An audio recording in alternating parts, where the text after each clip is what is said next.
At the start of this season, he's looked really comfortable, struggled a little bit. All right, guys.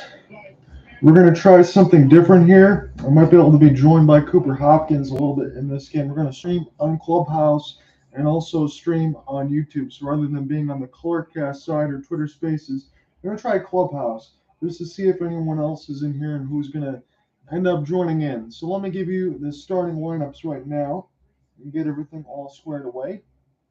So it's Rope Hintz, Jason Robertson, Joe Pavelski, Miro Heiskanen, and Colin Miller. And then Tyler Sagan, Mason Marchment, Ty Dellandrea, Ryan Suter, and Yanni Hakanpää. It's Wyatt Johnson, Jimmy Benn, Dennis Gurianov, Esa Lindell, and Niles Lundqvist. And Luke Glendening, Radek Faksa, and Joel Kirivanta for the Dallas Stars. And Scott Wedgwood will get the start in net tonight for the 3-0 Stars. For the Maple Leafs, they're 2-2. It sounds like this: Austin Matthews, Michael Bunting, Mitchell Marner with Morgan Riley and TJ Brody. It's John Tavares, William Nylander, Nicholas Robertson with Rasmus Sandin and Justin Holl. And yes, between Jason Robertson and Nicholas Robinson, the brothers will be playing against each other tonight. Alexander Koffert, Pierre Engvall, and Kelly Krok with David Kemp, Zach Aston Reese, and Nicholas Aubé-Kubel. So one guy coming over from Pittsburgh to Toronto, and then one guy coming from Philadelphia to Colorado, and then Toronto. And Nicholas Aubé-Kubel and Zach Aston Reese. And then Mark Giordano and Victor Menti will be the third-line defense with Ilya Samsonov in net. So those are your lineups. I will get you some stats as we go along, and we will catch it in game time very shortly.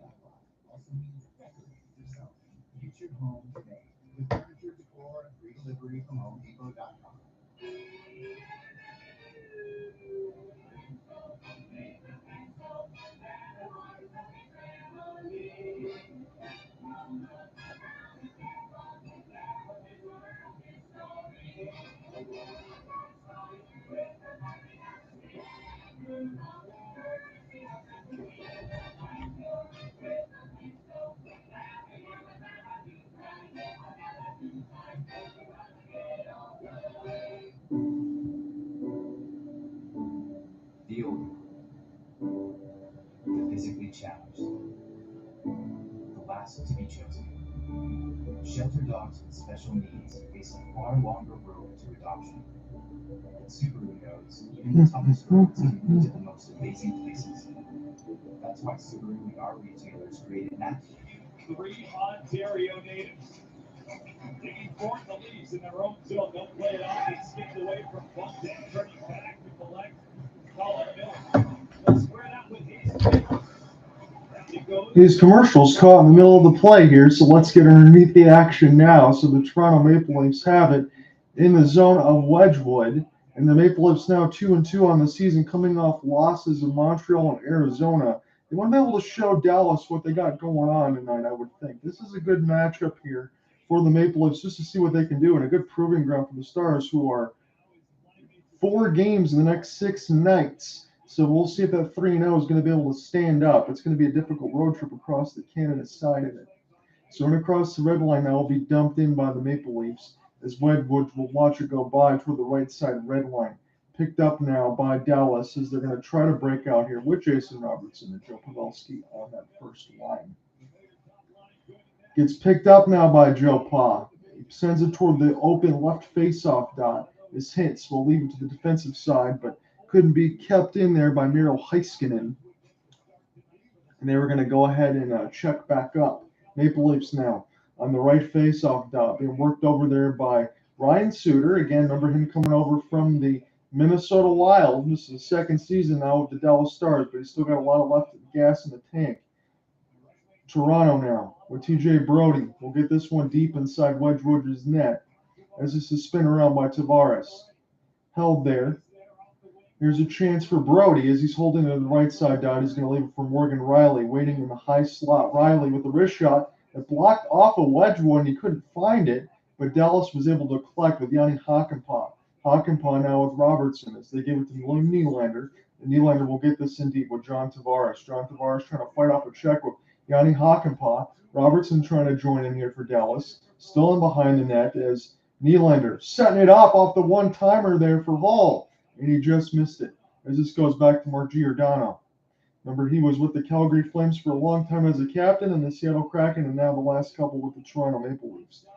So I don't know, honestly, if I can get Cooper Hopkins in here, because I think he has to be a member before we can even join this room. And I might try to move this stuff around here, especially when we get into the intermission, if I don't see anyone else joining this clubhouse side. But again, we have the YouTube side, and I appreciate anyone else that's following along. So Scott Wedgwood last year, 13, 15, and 6 with a 910 save percentage, being opposed by Ilya Samsonov. I think the Stars are probably doing the Maple Leafs a favor by not starting Jake Ottinger here. But again, you think to keep him well rested in this road trip when you have 4 games and 6 nights, Jake Ottinger is going to be busy. So it's probably a good opportunity and smart there by Peter DeBoer to give Wedgwood a chance. Dallas trying to break this out of their own end off the backhand pass. Essa Lindell. And Essa Lindell will chip this in deep, and then it falls right back to him. So he's going to start again across the red line. Pinballed off the kick plate as this goes to the third line defense of Giordano and Victor Mete. Dallas has it now back in their own end with Kiravanta. Pinballs a pass toward the blue line side as Dallas will try to end. And Toronto's looked a little bit more vigilant tonight here early. I know it's only like 4 minutes in the contest, but they said they've gotten off to very slow starts and they have allowed losses to Montreal and Arizona. They need to be ready here against Dallas. They're 3-0. They're 3-0 for a reason, and they're feeling good. And it's a good opportunity here for the Maple Leafs, in all honesty, if I'm just being real with you, to go ahead and make a pressure statement here tonight. It's early in the season. There's a lot of games left. But Toronto doesn't want to continue to drop consecutive games. They're coming off a couple bad losses, honestly. So I want to see what they have here tonight. First chance to watch them this season. So Riley will get this in deep from a Brody pass. And this is going to go in behind the office of Wedgwood as they will spin around now. And now Toronto going to have to peel back in their own end as this is Brody going all the way back there with Samsonov just to watch. Get a pass in there across the red line, and this goes back into the Dallas end where they can dump this down. Pavelski now waiting there. Sagan with a screen out in front. He got worked off the puck there by Riley. Couldn't get in position, and the shot never got there, in all honesty. Picked up now by Maple Leafs and then taken away from William Nylander. Tied to Landry with a couple good moves to try to get around some spaces and some active sticks there by the Toronto Maple Leafs, but now this falls back to Brody and Riley. Riley, long chip ahead as this goes back into the Dallas zone as Ryan Suter and Joe Pavelski will play crisscross. Pavelski puts it all the way across the red line. One of the Dallas Stars gets punished there by Mark Giordano toward the players' bench. That was Jason Robertson that got a fistful there at Giordano. So Pavelski, as Robertson's slowly shaken up going to the bench, and it's going to be a penalty against probably Giordano for cross-checking. I would imagine that was a heavy price to pay.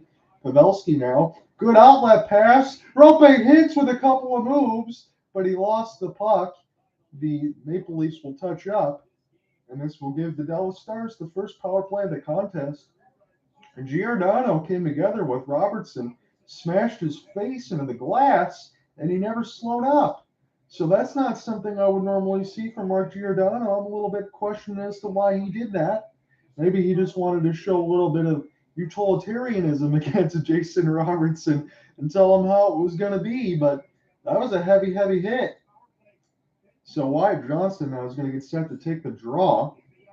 So just a couple new names to be able to look at and decide for the Dallas Stars and Wyatt Johnston, and then Colin Miller on the first line defense as well. So a team that hasn't really changed much from last season. I don't know why you'd want to, because that first line has been so good. So we'll end up finding out what happens with that.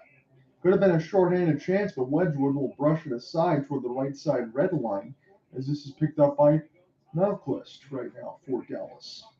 So Nils Lundqvist is a third line defense. He's out there right now on the power play side. So interesting to see him get some time and see if he might split some time with Miro Heiskanen. Marchment. He's been really good so far this year since coming over. 3 goals in the first 3 games here for Mason Marchment. Shorthanded chance. And Toronto thought about going into the zone instead. Maybe Sheldon Keefe or somebody else told them to go peel back. So Mason Marchment will just pick it up in behind Wedgwood's crease. He's going to start this one again. Dallas looking off the breakout. Trying to develop a 2-on-1, but Miro Heiskanen got taken off the puck there. And Jamie Benn just threw a backhand into nobody. And this is going to allow Toronto to be able to do some damage here.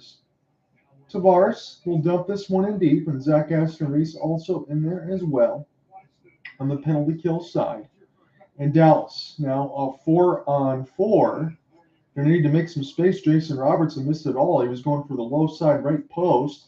And another big time hit. Could have been a trip there. I don't see a delayed penalty or hand up there. That could be a chance for Victor Mete off the cross pass. Wedgwood looks behind him, makes the save. That was a good opportunity there off of a good check from Toronto. And let Zach Aston Reese and Victor Mete. It was Aston Reese that honestly got away with the tripping there. No doubt about it. Miro Heiskanen.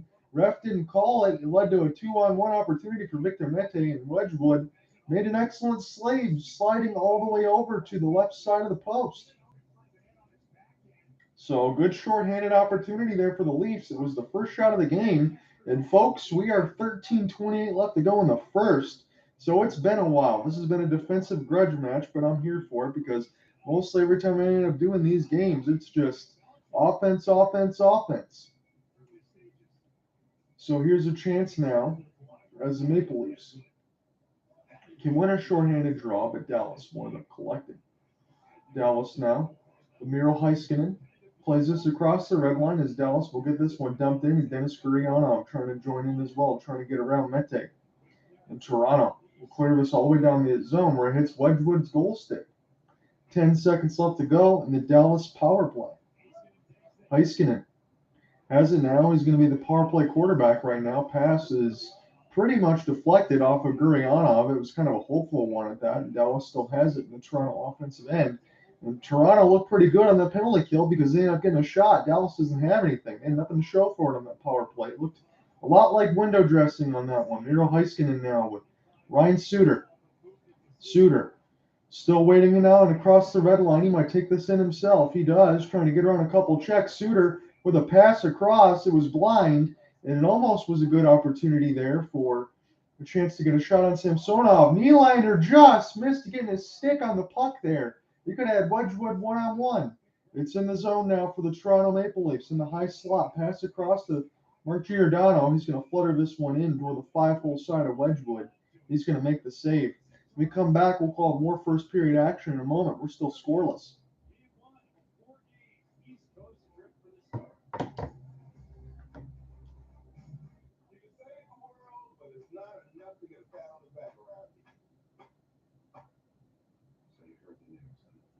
Exactly did everyone find out about this before me?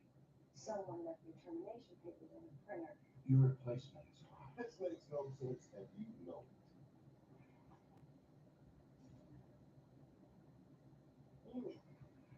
You gotta be.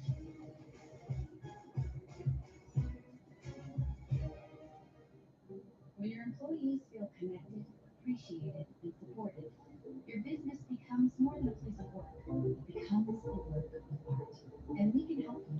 Anyone on Clubhouse can be open. UKG, our purpose is people. There's a point at the end of a project when you realize, well, what in the world do I want here or here?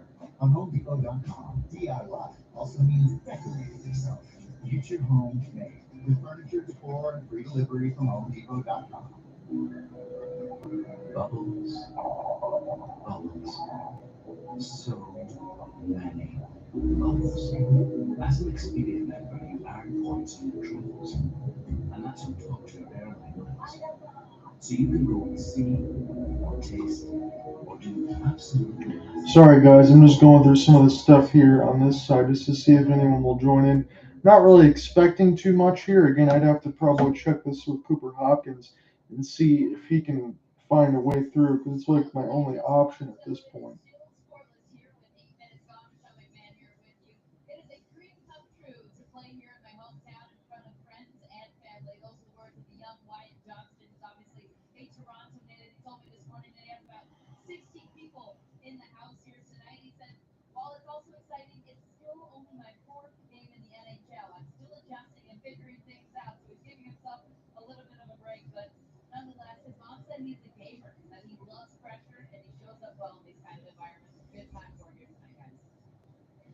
Jason Raymond starts phenomenal team service and said there are 500 post-game passes that they had to request for this game tonight.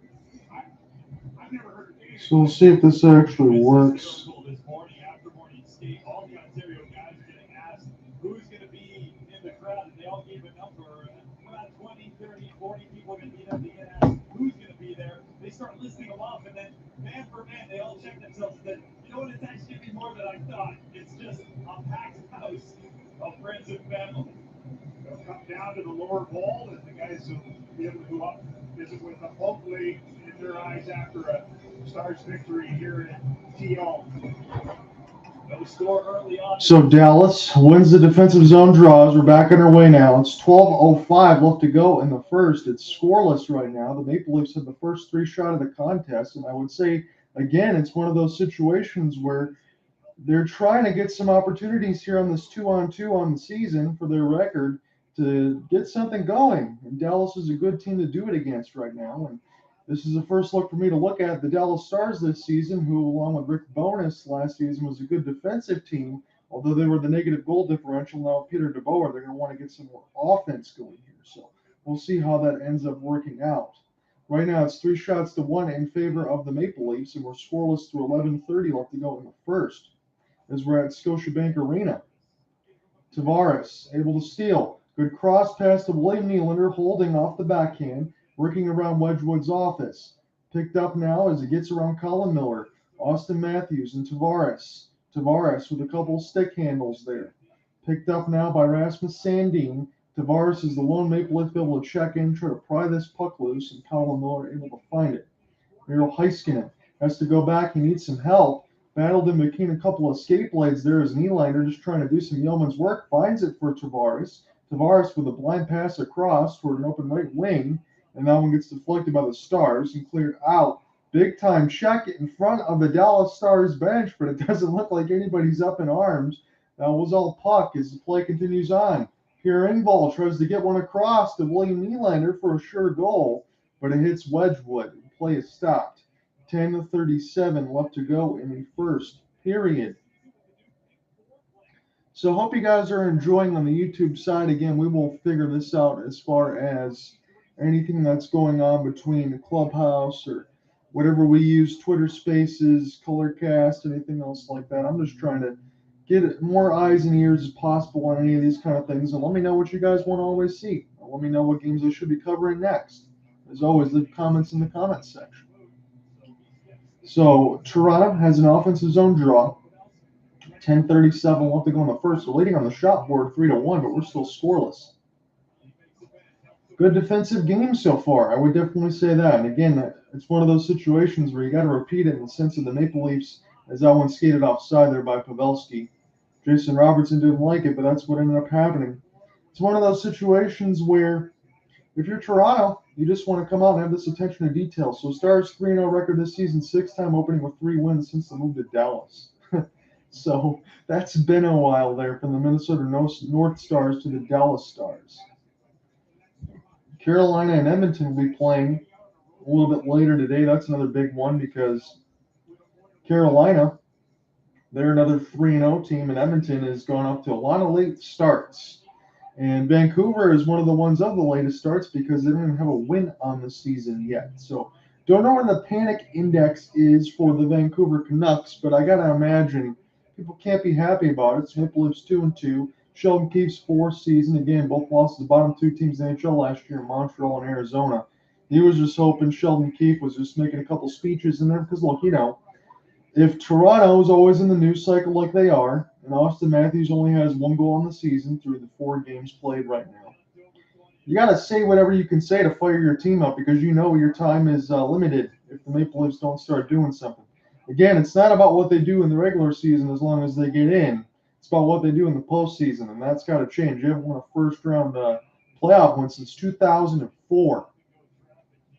Nashville's got a 1-0 lead with 11:17 left to go in the first. Columbus is off to a 1-3 start. And again, because of playing against the Vancouver Canucks, Johnny Gaudreau was able to get going a little bit, but no Patrick Laine for the preceding.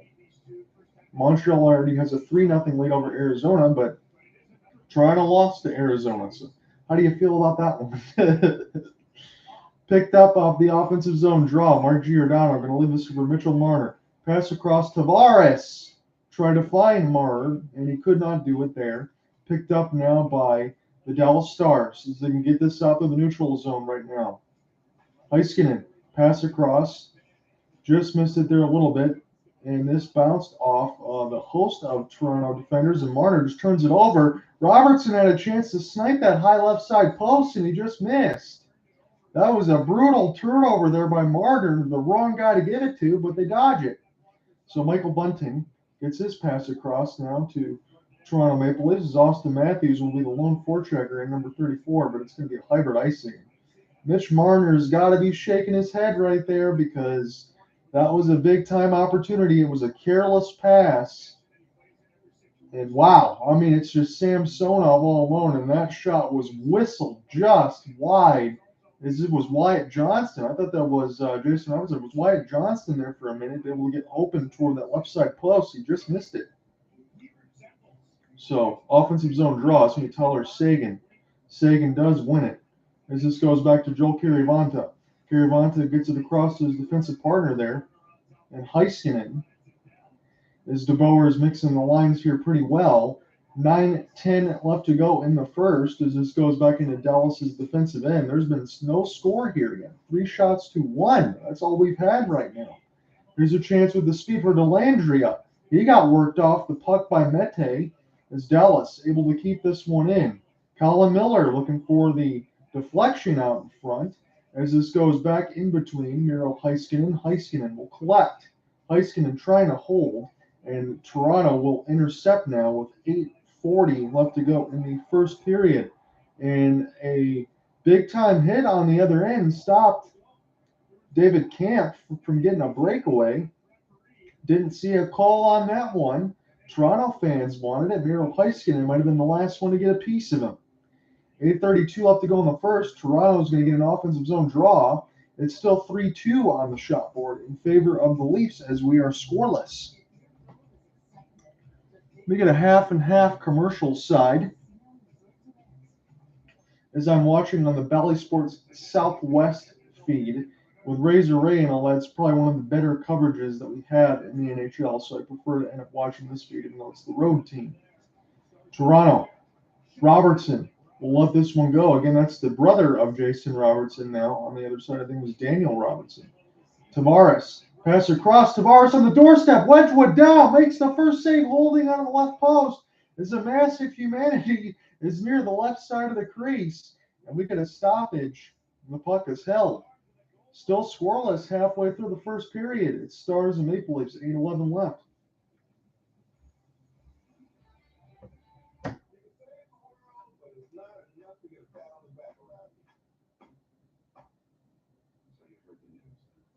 Exactly did everyone find out about this report? Someone left your termination papers in the printer. Your replacement is wrong. This makes no sense, and you know it.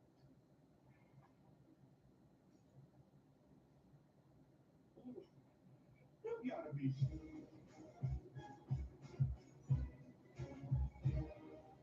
I was walking in and said, speed came to me. Want to try it out? The level of accessibility that we really want.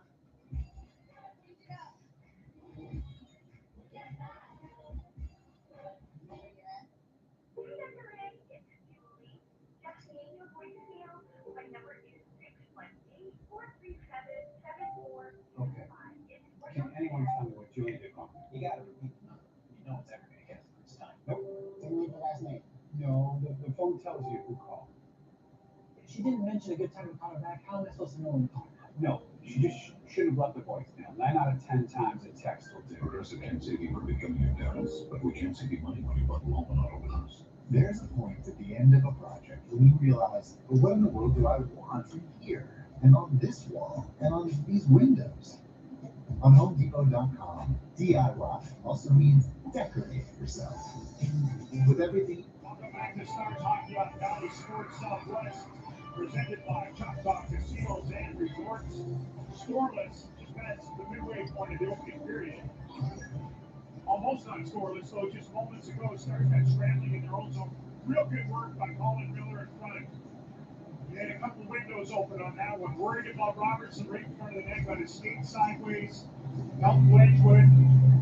The Ontario guys are already involved in this one in a good way. He's played really, really well.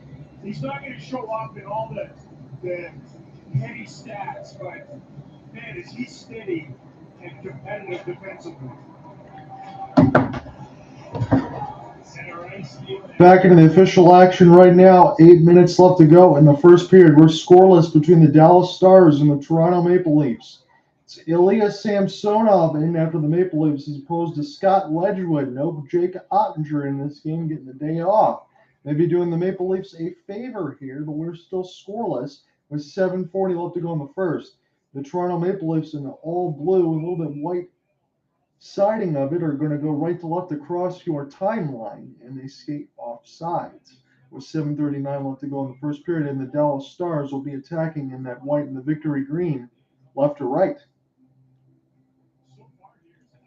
So far, it's one of those situations, and I think we can all agree on it in the sense of this is a game right now that has been a defensive intensity, and it's been all about defense and nothing else right now. Shots have been hard to come by. It's one of those situations that's very clear. If you're a Dallas Stars fan over the last couple of seasons, is that's what they hold their hat on. But with Peter DeBoer coming over from parts of where he was in Vegas and now in Dallas with Rick Bowness now gone to the Winnipeg Jets, it puts you in a situation where they want to create more offense. And we'll see if Dallas can do that. And for Toronto, I think they'd have to be happy with the scoreless first period, although with the personnel that they have on the ice, as we get another icing, this one goes against Dallas. And between Mitch Marner, William Nylander, John Tavares, Austin Matthews, Morgan Riley, I think they should be able to create more offensive chances than they are right now with just 5 shots to 2 in that lead with the scoreless part of it at 7:11 left in the first as Peter DeBoer looks on. Peter DeBoer is one of those guys that's always known to get his team into the postseason, but what after that, that's just who knows at that point. You're not going to have long stretches, but you're going to get in the postseason. And I think Dallas is probably still at that point. Jamie Benn tries to go win the faceoff in between his legs as this goes toward the red line side. That's a 1-on-2. Snazzy glove save there by Ilya Samsonov. As that was, let's take a look at it. Colin Miller, I thought so. Jimmy Benn almost won it between his legs, and then Dallas turns it over there. TJ Brody coughs it right up, and Samsonov bails him right out with the glove save. So there's some words being exchanged. I think it was a good save there. Dennis Gurianov had a rip at it. Samsonov said no dice. 7:05 left to go in the first. Dallas wins another offensive zone draw. Slap shot got deflected before it ever hit Ilya Samsonov coming over from the Washington Capitals. Now the backup for Matt Murray, but Matt Murray is going to be out for a while. So it's going to be Samsonov's net as Yakimpala's bid gets blocked off the pad of Samsonov and goes down. Now here's a chance for Robertson of Toronto. You get that one down there, Daniel Robertson. And you got Daniel Robertson and Jason Robertson, the brothers playing against each other in this game.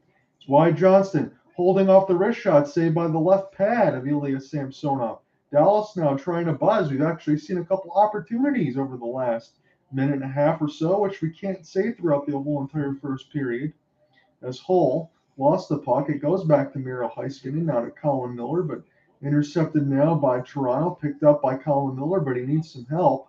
And Alexander Kerfoot lets that one go, stopped blocker to side by Wedgwood.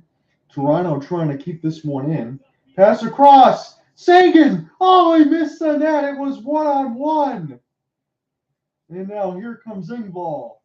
He gets this one down the ice along with the help of Kerfoot. Wedgwood will come out of his goal crease to play it. Dallas trying to break out right now in their own zone. Sagan will be the lone forechecker trying to get some active stick check work in there. Picked up near the right side red line by the Dallas Stars, and now before it closes out in the blue, it gets blocked and then picked up by the Maple Leafs. Mark Giordano now has it with Victor Mete. Mete is just going to go ahead and take his change. He's already near the players' bench. We'll dump this one down. It's 5 shots aside for both squads, but we are scoreless right now. Joel Kiviranta will get this one in here for Dallas. Picked up now near the right side red line. Loose out in front. Dallas scores!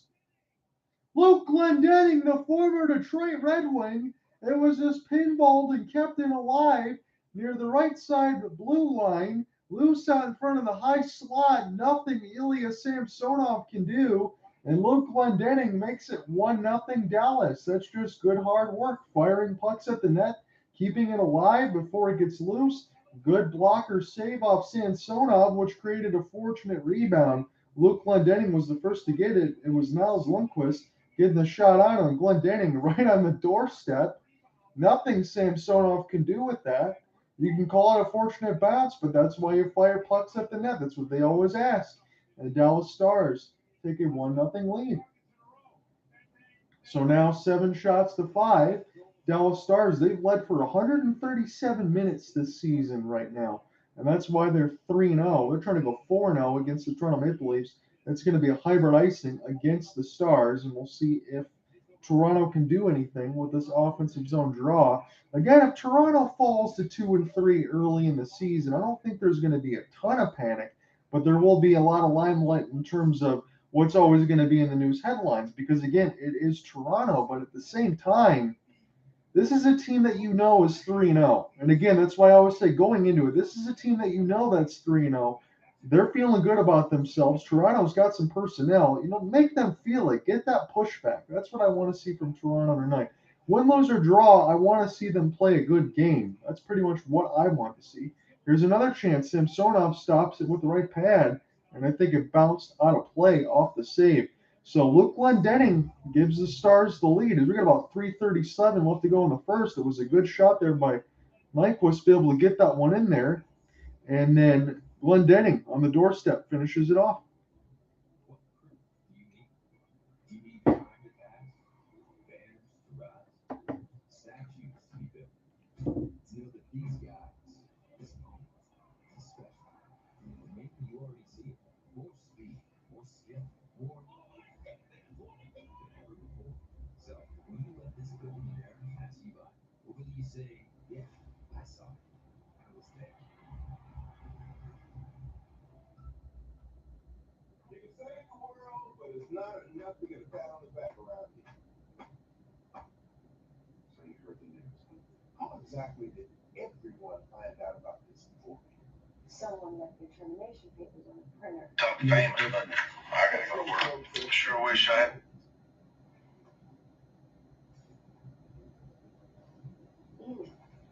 You gotta be.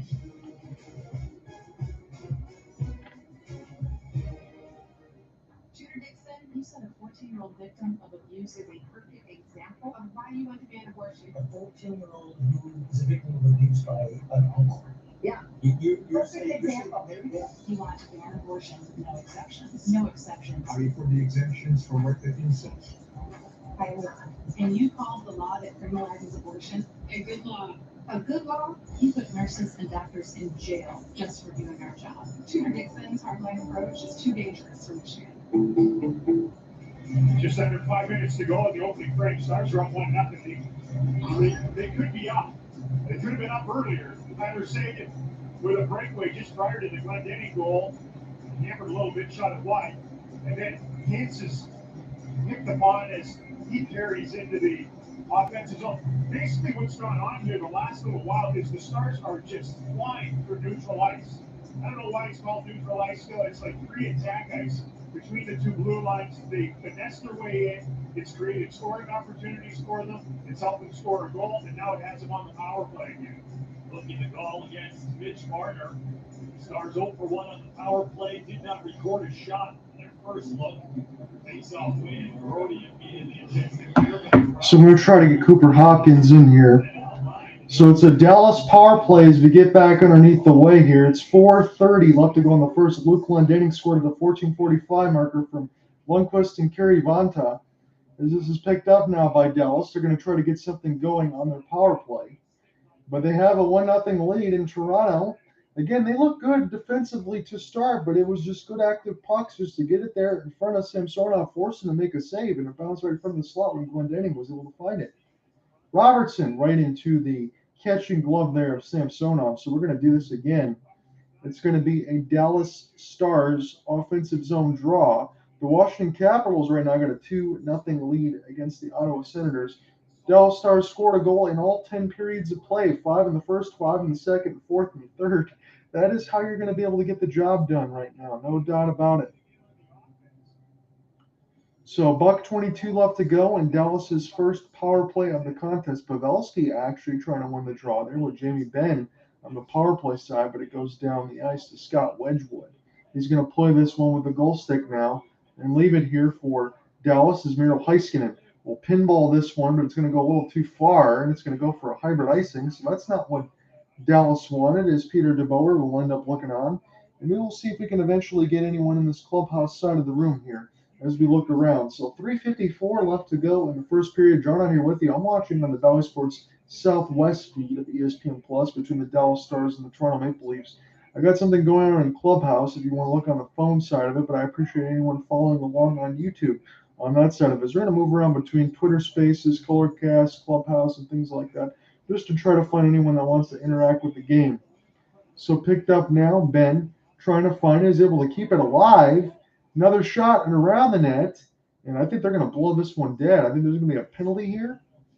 Jimmy Benn, they're going to check on something, maybe Samsonov in his glove or something like that, because it looked like Jimmy Benn was going to go right around the net and try to wrap this one in. Take a look at it right now. So spun off of the puck there was Rope Hintz. He got smacked right in the back of the head, and then all of a sudden play was blown dead. So I imagine there's going to be a penalty against the Toronto Maple Leafs. It's the only way I would imagine that this play would be blown dead, because that could have been a certain goal.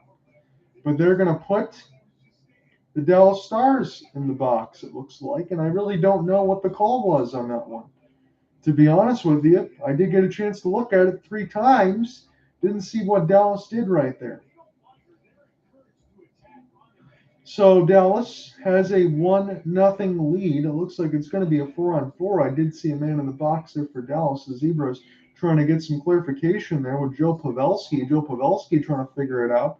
Again, he's kind of wondering what was going on there and what was called. Maybe Mason Marchment was called for a little too much extracurricular, trying to pry that puck loose and give Dallas an opportunity. Is to get a look at Tyler Seguin on the other end of it. 3:44 left to go in the first. So it's going to be a defensive zone draw now off of the 4-on-4. It's going to be 57 seconds, and then the Toronto Maple Leafs will go to an abbreviated power play.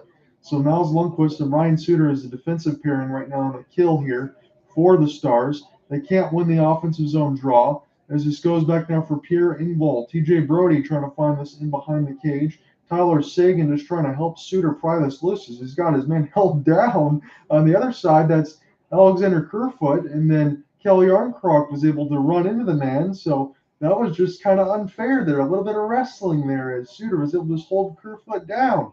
30 seconds left to go on the 4-on-4 here. Justin Hall, see if he can make something happen as Toronto and Dallas have a little bit more space here on the ice before the Maple Leafs go to their abbreviated power play.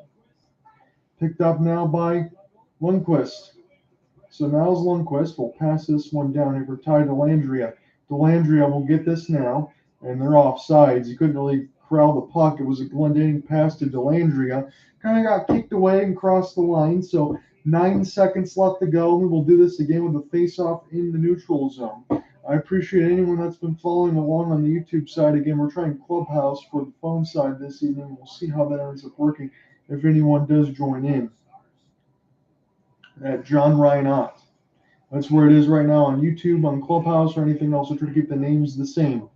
So John out here with you at Scotiabank Arena right now. Toronto's got a 1-minute abbreviated power play. We'll see if they can get something going to end the period and have something to feel good about going to the locker room, because the defense has been decent, but the offense not too much. And Mitch Marner's got some words here for the referee. So if you're starting to grip your stick too tight and start chirping at the referees a little bit, just 5 games into the season right now, there would be a little bit of intrigue and a little worry there for Toronto Maple Leafs. But again, it's one of those situations where it is very early in the season. I expect this team to do well in the regular season. So Mitch Marner now on the power play line on the defensive side as they go for 4 forwards and 1 defense like they usually do. Nylander now with Tavares. Try to get picked up now by Austin Matthews before it crossed the blue line side, and Matthews lost it. This is a 1-on-3 developing, and a long shot gets blockered aside there by Samsonov. And again, I thought Dallas was a little impatient on that one. They could have waited for some more chances, as Morgan Riley probably was able to breathe a sigh of relief. Now here comes Austin Matthews, drop pass there for William Nylander. Now Tavares trying to keep it alive near an open right wing. And this gets cleared down the ice where Morgan Riley is going to have to go check up now. 10 seconds left to go in the Toronto power play. TJ Brody will get this one to Tavares. It's pinballs back to Austin Matthews, 34, trying to get it in between 4 stars. He does so momentarily. Tavares has it near the right side faceoff line. And now picked up now by Brody. Here's a chance for Matthews, holding off the backhand, trying to power his way to the net. He got cut off there nicely by the Stars. They gave him no space. He wanted that wraparound. They saw it all the way. But the Leafs still have it now. Long shot there by Brody. Got deflected. He wanted the screen. He just missed it all. Rasmus Sandin picks it up now. Here's a chance for Alexander Kerfoot in behind the net, now toward the right faceoff dot. As Maple Leafs finally have some sustained possession until they touch up offsides in the blue line, and Giordano can't keep it in. 1:11 left to go in the first. John out here with you on the call from Scotiabank Arena. That was the first sustained pressure that we saw in this game from the Toronto Maple Leafs against the Dallas Stars, but they just couldn't make anything happen right there. So 1:11 in the first stanza. It's a Luke Glendening goal. And if I'm going to talk about what do you want to think about the intermission as far as what to write in a story, I'm going to write about some chances that Dallas, they fired some pucks at the net. Luke Glendening was able to get on the doorstep there from a Nyquist shot, and that's pretty much it right now. And that's what we got in this game. So TJ Brody will check back up near the neutral zone right now. Pass goes in between the Dallas Stars' legs, trying to get picked up now by Tavares. And Robertson with Kerfoot there trying to break this through. And Ty Dellandrea will go back and pick this up right now for the Dallas Stars. Joe Pa with rope hits. Lundqvist now tries to get in there deep as it was just stick the side there by Samsonov, but it's still dangerous with 30 seconds left in behind the office. Dallas trying to make something happen over the last 30 seconds. Ilkir Ivanta gets a shot on net. Another slap shot goes just wide, and it's kept inside. Ivanta will play this around the red line and in behind the net of Samsonov. Toronto just trying to get this out of their zone lazily there. Almost got intercepted. Victor Mete is having some tough time trying to get around his zone with Hall. Loose out in front. Big save by Samsonov. As Samsonov has made at least, I think, 2 or 3 that could have been a goal. Rope Hintz was right on the doorstep there with about 8 seconds left to go in the first. Big time shot. And honestly, Toronto, over that last sequence, is having a tough time with TJ Brody, Hall trying to get it out of their own zone, and Samsonov has been decent here in this first period, no doubt about it. 11-6 on the shot board in favor of the Stars. 1-0 lead for Luke Glendening and the Dallas Stars. About 8 seconds left to go as it's an offensive zone draw here for Dallas. We'll see who's going to end up taking this one. Looks like Ben again. He wins this one. Bomb shot for Heiskanen goes just wide. In behind the office, Gurianov going to have to hurry up, and they're going to run out of time. So after one, Dallas Stars got the 1-0 lead over the Maple Leafs. So you come right back. We're going to call second period action in a moment. Stay tuned. Everybody's expected to chip in offensively and defensively, and they severely outplayed the Leafs in that opening period. Now 14 goals on the season from 10 different players. But getting the latest, Stars with a 1-0 lead, the only goal of the opening period, will hand it on to the first intermission report right after this. You can say it the world, but it's not enough to get a pat on the back around here. So you heard the news. How exactly did everyone... So that's pretty cool. I'm watching on the Spit and Chiclet side. They're just showing Zach Cassian and Arbor Jackeye, who's called the Wi-Fi man with the first last name starting with the letter X, and he just beat the living crap out of Zach Cassian. that was a good fight there. I gotta share that one. I like that one.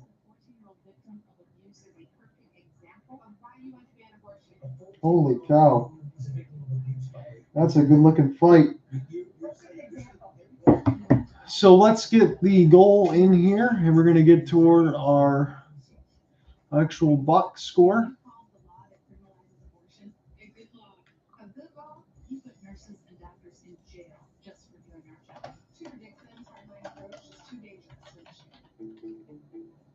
Today's pros need today's tools, and the Home Depot is here to help. With job site delivery to keep you on site,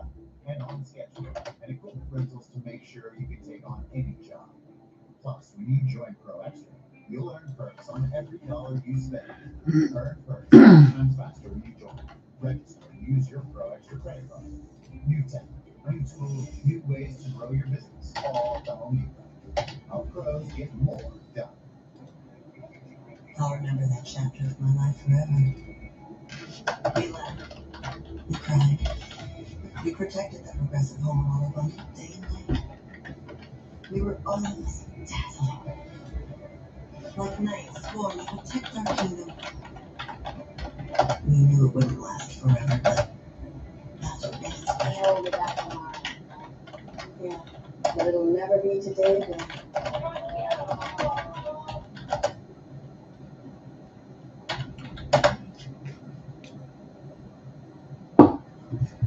What's going on? How are you doing, buddy? I'm just trying to try this out for the first time. I've been doing some play-by-play here for a while. I'm just trying out Clubhouse, so we're in their intermission right now. If there's any other games that you want me to go through, I will do that, as we're in a little bit of an intermission break in between the Stars and the Maple Leafs. It's a 1-0 lead here for Dallas. They're trying to go 4-0 on the season. Toronto's trying to get their third one and go 3-2. It was Luke Glendening from Niles Lundqvist and Joel Kirivanta. There's your goal scorer at 14:45. So let's take a look at some of these other games that we got going on while ours is in intermission. So let's see if we have anything. It's Capitals 2, Senators nothing at the end of 1. Sharks and Rangers. Sharks have a 1-0 lead at the end of 1. And for the Sharks, it's one of those situations where they're trying to get their first one of the season. They're 0-5. What's going on? Why? So how you doing, buddy? Is there anything else that you follow as far as sports or any other things on your mind? I just want to see how this is working. And also, if you can let me know, can you actually hear me? Is the mic and everything else working? I would appreciate it, because it's the first time me going through this. So we're just, okay, cool. So let's see if we have anything else here. So 2-0 Predators over the Blue Jackets after the end of 1. 3-0 Penguins over the Kings. Kings, it's been rough to start the year, but it's one of those situations too. They've had a lot of games in a short period of time. 3-0 Canadians over the Coyotes. Maybe the Canadians won't win that Connor Bedard Bowl. And my alma mater is playing against Grand Valley State in basketball. Interesting. So all of these hockey games right now are at the end of the first. But I think we do have one that we can check in on, the Devils and the Islanders. See if that one works. This one's on ESPN Plus and the Hulu side. Your first time here as well? Oh, cool. So here's what happened with me. I always do these broadcasts, whether it's like MLB, NHL, basketball, NBA, on like YouTube, Colorcast. I tried Twitter Spaces. I'm just trying to get some people in here. So I figured, again, since I just started, it's going to take a little minute here on Clubhouse to get some things going. But I said there's a lot of active community for a lot of different topics. But not a lot of people doing play-by-play and broadcasts and things like that. I don't know if there's actually a better app for that or anything else that you can use, or anyone else that would want to follow along. But we'll see how it goes. You're a Lakers fan? So, okay, in the situation for the Lakers, it was the Warriors and the ring night. I know what ends up happening. Are you one of those ones? I appreciate that, boss. Are you one of those ones that hate on Russell Westbrook like crazy, or did the Lakers have a lot of other holes that need to be filled? How do you feel about the Lakers this season?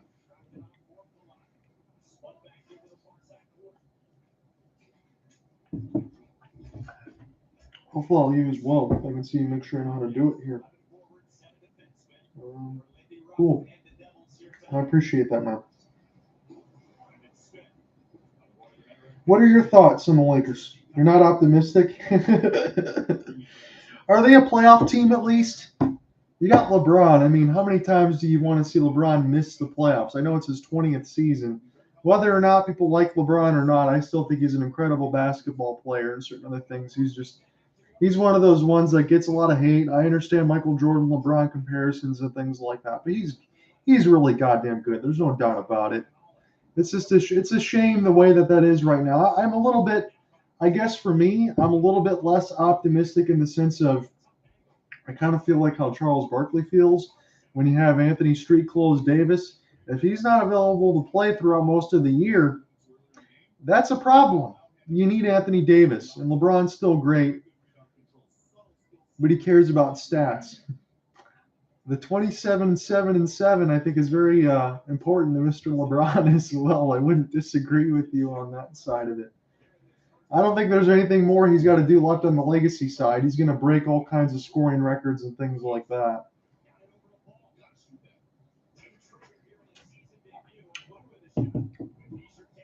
I know I'm going to end up going back to the color cast tomorrow because I already promised somebody I was going to call the Pistons-Knicks games with them, and I'm going to do the color side.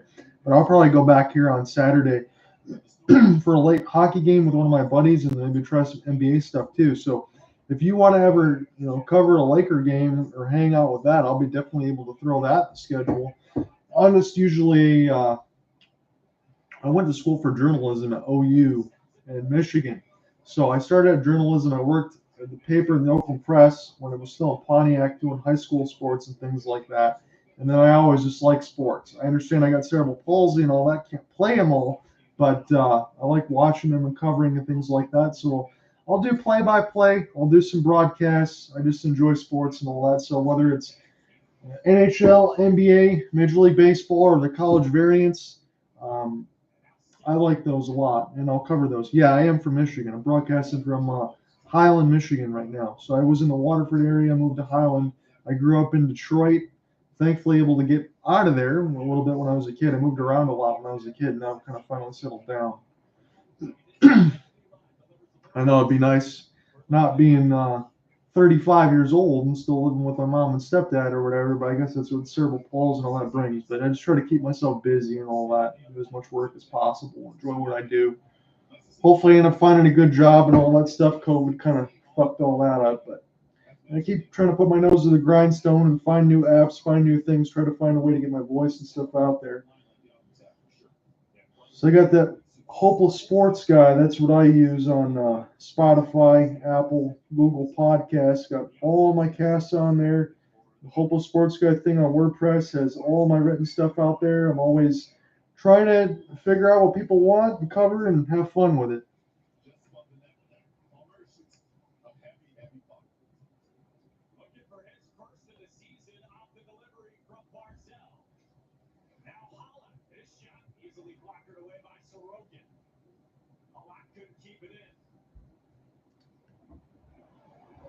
I appreciate you joining in, though, man. I'm also trying to get one of my other buddies, if he can get in here. I know he does a lot of hockey and stuff with me. He's one of the first guys I picked up on Colorcast. I've seen him covering a hockey game. Not a lot of people cover NHL.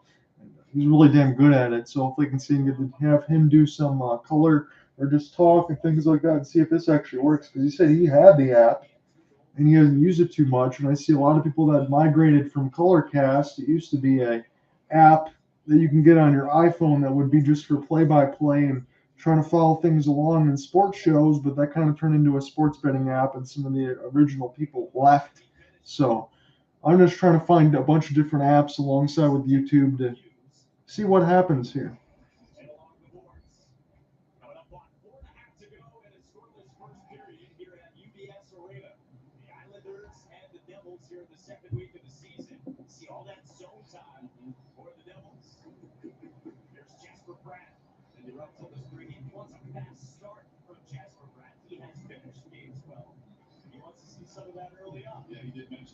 Holy cow! Wow, that's cool. So yeah, everybody from the world maybe tries to use all different kinds of apps and stuff. So yeah, I gotta figure that out as far as myself. I try to be savvy about certain things. I understand Facebook, Twitter, Instagram, and all that, but there's so many other things that you gotta kind of figure out and just get used to, because you never know what people use and what's hot and what's not. That's pretty cool, Morocco. So what do you do? What do you do for fun over there? What's it like over there? Is it always hot? Because you're on the other side of the planet, are you not?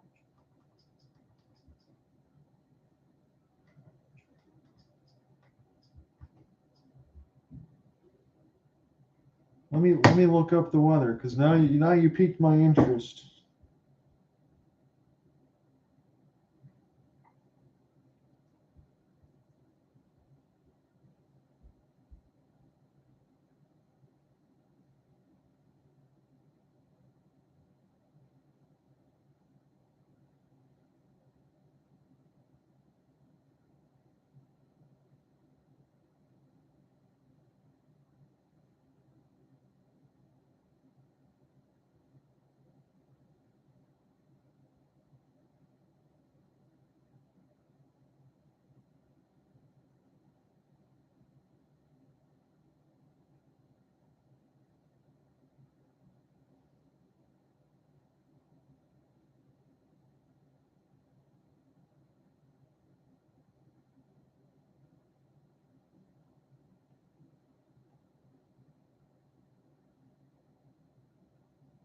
Yes, it is. I wanted to make sure that it was from what you were saying, because when I was typing it up, it either said Indiana or it said Dubai, so I'm assuming that you were from Dubai.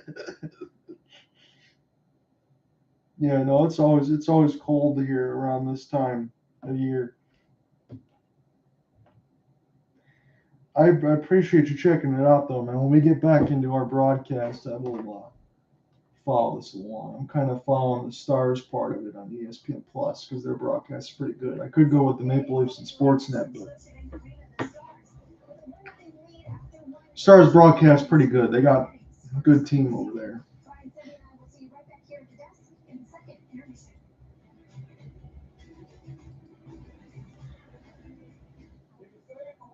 But it's not enough to get a pat on the back around here. How exactly did everyone find out about this report? Someone left your termination paper in a printer. Your replacement is arrived. This makes no sense, and you know it. No, that's okay. It's one of those situations where, so basketball is very fast moving. Hockey's kind of the same way, except instead of a basketball on ice, it's sticks and skates, and you got to be able to just fight your way through it at a high rate of speed. Hockey is a situation where you have to be, and I don't want to just sound like a blowhard here, but you have to be very skilled in a lot of different coordinated ways to be able to play hockey. Because not only do you have to skate on ice, you also have to be able to skate backwards. You also be able to have a puck while you're skating down the ice, while also trying to control it with your hands and your eyes, and then also avoid hits and not get knocked down on your wallet. So it's very, very skilled. And I feel like those that play hockey, they translate very well to golf. They translate very well to baseball, basketball, other sports. Not saying that the other athletes are not skilled because they are in every sport that they play, but I do think that hockey makes you very well versed. If you're going to play any other sport, you got to be supremely skilled. So that's why I think these guys are incredible athletes. One of the situations where I know soccer is always very popular, and those guys are incredibly skilled with the feet and things like that. Again, football on the other end, not like the American football. But if you get hit in hockey, you don't have time to roll around in pain and get carted off and act like a prima donna. These guys get hit, they get back up, and they get right back to it. So it's a physical game. It can be nasty. It's highly skilled. These guys are very, very good at what they do. I know it's not very popular across the entire world, but it's a freaking shame, honestly, because hockey is a great, great game. I wish more people would cover more of it. We have a lot of fun. My buddy Cooper Hopkins and I, when we covered it during the Stanley Cup playoffs, it usually starts in between May and June now. I mean, geez, it gets later and later. They move basketball down later and later with the play-in tournament and things like that too. So we had a lot of fun with that. We usually keep a good broadcast. I would do play-by-play. He'll do play-by-play. I'll do color. He'll do color. Intermissions, things like that. Keep pretty busy. It's pretty cool. Once I watched them fighting in the middle of the game. So, okay, again, I'm 35, right? So I'm a little bit older. I was born in 1987. I imagine everyone else that uses all these apps a little bit younger than me. One of the games I went to, if you ever followed this on YouTube, you could type in Detroit Red Wings and Colorado Avalanche. That was Fight Night at the Joe. If you type in Fight Night at the Joe, that pretty much will bring you to 1997. And that was the pretty much bloodbath and rivalry between the Red Wings and the Avalanche, the two best teams pretty much in the world at that time, both in the same conference, in the Western Conference, because Detroit's an Eastern Conference team now, but back then they were not. Those guys would beat the living crap out of each other. You see them fight in the middle of the game? Yes, that is correct. But I seen the whole team fight. Sticks, gloves, everything else that you could name. Just destroy each other in a bitter rivalry and then shake hands at the end of the playoff series. It was one of the best things you would ever see. And if you're a fan of that and you're a fan of fighting and all that stuff on the skill level, hockey's where it's at. And yeah, I know it sounds crazy, but I'm telling you, it's nuts. Let me get a message here.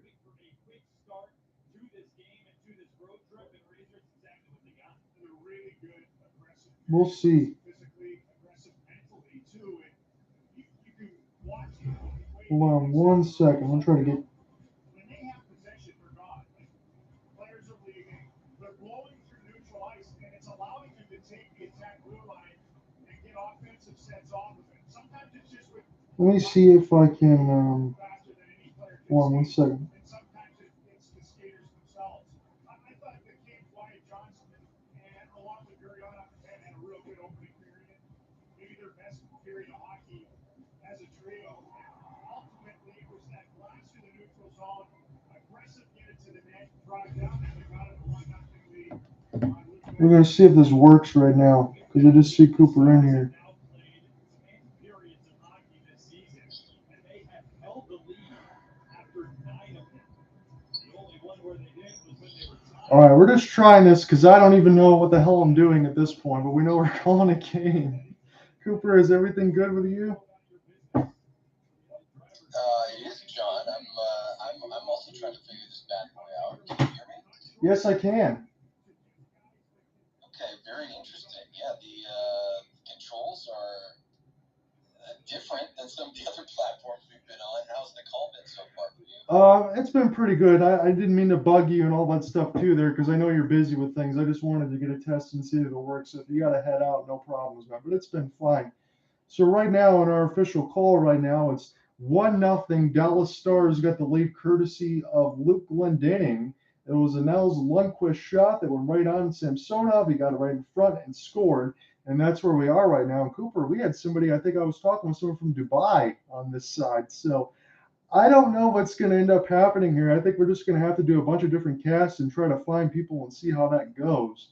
We got a penalty on the ice right now. I know it's a little bit weird. I was getting used to it myself. So, are you able to look at this game right now, or are you just kind of following along, or what are you doing? You know what? I'm gonna get the pure joy of just listening to your call here for a little bit. I'm wrapping up. As much as I wish this weren't the case, I'm wrapping up some work over here in LA. So I'm gonna let you run things, Sean. But then I will send a message in the chat to you, and hopefully we can jump back in and do a little A and B conversation because I'm curious. The Dallas Stars are looking like the hot team, about as hot as they were in that 7-game series against the Flames last season. So I'm going to keep my eye on this thing and let you run with it for now. All right. The one thing I wanted to ask you, though, too, are you going to be doing anything this Saturday, or are you going to be busy? I am double checking right now because I think Saturday might be a good opportunity for us to jump in. So you and I will definitely talk probably tonight, probably on this very feed. Okay. So keep doing your thing, my friend, and I'm just going to be a real lazy you-know-what and just enjoy your call. All right, man. Sounds good. I appreciate it because it'd be awesome to have Flames and Carolina Hurricanes on Saturday. So Toronto right now is on the power play. It's their second of the game right now, and they need to get something going. It's 2-2 on the season right now for the Maple Leafs. Again, it's all early, and you want to know what they do in the postseason. But this is a good test right now as Dallas is 3-0. William Nylander will get this in deep as Wedgwood will look across. Austin Matthews going to leave it here for Morgan Riley. Matthews will get this near the right faceoff dot. Pass to Nylander, but great defense there by Delandry to break it up. It's loose out in front. The Maple Leafs ran into each other and dumped it down the red line. Did Dallas. So a little bit of miscommunication there. Wedgwood would not have been able to make the save. And now it goes to 45 seconds down on Toronto's second power play. So picked up now is Yarncrook. We'll get this one in deep with Nylander. Nylander now chips this one in. This TJ Brody trying to keep this alive. Kelly Yarncrook will spin this around now with Brody. This goes back to Morgan Riley. And now the Maple Leafs trying to work in the right side red line of the Wedgwood crease. Kerfoot passes this one ahead there for Rasmus Sandin. Sandin gets this now near the right side blue line. Kerfoot waiting there in open right wing. He wants the one-timer. Instead, it's going to get let go by Riley. Kerfoot scores! 1-1 now. That was a great look there for Kerfoot. He wanted the one-timer, but instead he settled for that rebound. It fell right to his stick, and the Maple Leafs have tied this at 1. And Cooper, the one thing I can mention, I know you're working and stuff, but Jake Ottinger is not in the crease tonight. It's Wedgwood because it's going to be 4 games and 6 nights for the Dallas Stars. You feel like they're doing the Maple Leafs a favor but no chance for Wedgwood on that secondary rebound. That was just a perfect bounce and an even better shot, if I say so myself, for Alexander Kerfoot. Ties the game at 1. Shots are 11-9 across the board. 1-1 is your score. So Robertson and Robertson, in between the brothers that are playing each other on Toronto right now, they've been kind of silent here, but you imagine when you get a chance to play against your brother on two really good teams, and Jason Robertson and Nicholas Robertson, you would really enjoy this one. It's a chance for interconference pretty much teams to play each other. You only meet twice a year. So they're in Toronto right now at Scotiabank Center. Toronto's got it now. They've just scored, courtesy of Alexander Kerfoot. 17 minutes left to go in the second stanza. John here with you on the call. Picked up now by Dallas. This is Jason Robertson now with Rope Hintz. That first line that's done about 75% of the damage last year. Dallas will keep this one in, but then momentarily they got to go back and check up. So Toronto's going to change their forwards. Dallas will do the same. And the Maple Leafs need to break out of their own end. They got to get around the lone forecheck there of Jason Robertson. Having a tough time doing so right now as Dallas will get this in across the red line with John Tavares. Tavares now lost it. Miro Heiskanen will check back up there with Ryan Suter. So Heiskanen and Suter haven't always been on the first line, but they are right now. Robertson and Ty Dellandrea. Ty Dellandrea puts this in deep with Tyler Seguin. Mason Marchment for Seguin, and Seguin couldn't find it in between his legs. He could have wristed it in the high right side corner as Marchment gave him a pass he wasn't ready for. Toronto intercepts William Nylander. It's a 3-on-2 developing here for the Maple Leafs. Nylander has it bounced back to him near the right side dot. Open left side dot. Big save by Wedgwood with the goal stick.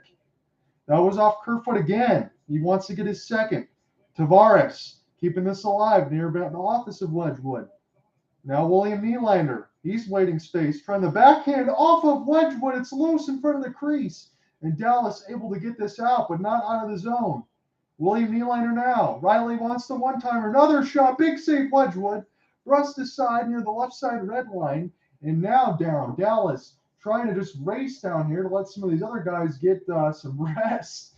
As Mason Marchment was the one lone forechecker. Here comes the Michael Bunting and the Toronto Maple Leafs. The hand is in the air right now. This is a penalty. I think they got a stick in the face of Michael Bunting, the second-year player now, as this goes down to Justin Hall. So Toronto's going to have a delayed power play once this gets touched up here. Now Mitchell Marner banks this off the kick play, gets it back to himself. Now the right side red line, Austin Matthews, extra pass. Riley, one-timer, big save by Wedgwood off Michael Bunting. And now it finally touches, and Toronto will go back on the power play. We'll see who this is going to be on. I think it's Colin Miller. So it was loose out in front of Scott Wedgwood. A couple rebound opportunities there for Robertson and Dellandrea, people to get a piece of it. Tavares got hooked right in the face, it looks like. So just a 2-minute minor. So we will get our box score up. So right now it has Miro Heiskanen. Miro Heiskanen's got both Dallas penalties, tripping Austin Matthews at 42 seconds to open, and just right now the 5-minute mark for roughing Michael Bunting. So 3 penalties against the Stars, 2 penalties against the Maple Leafs. So Toronto's got their third power play of the contest, but again, one of them was abbreviated, about a minute to go. So this goes back down to Ilya Samsonov. Again, no Matt Murray for about a month time. So we'll see how that goes with Samsonov and Eric Shelgren. Toronto tries to get this one left to right across your radio dial. Here's a chance now for William Nylander. This is picked back up now by the Maple Leafs and Robertson. Trying to keep this alive near the right side red line. Dallas Stars just trying to get it out. Miro Heiskanen being surrounded there by Kel Yarncroft as it gets finally dumped down.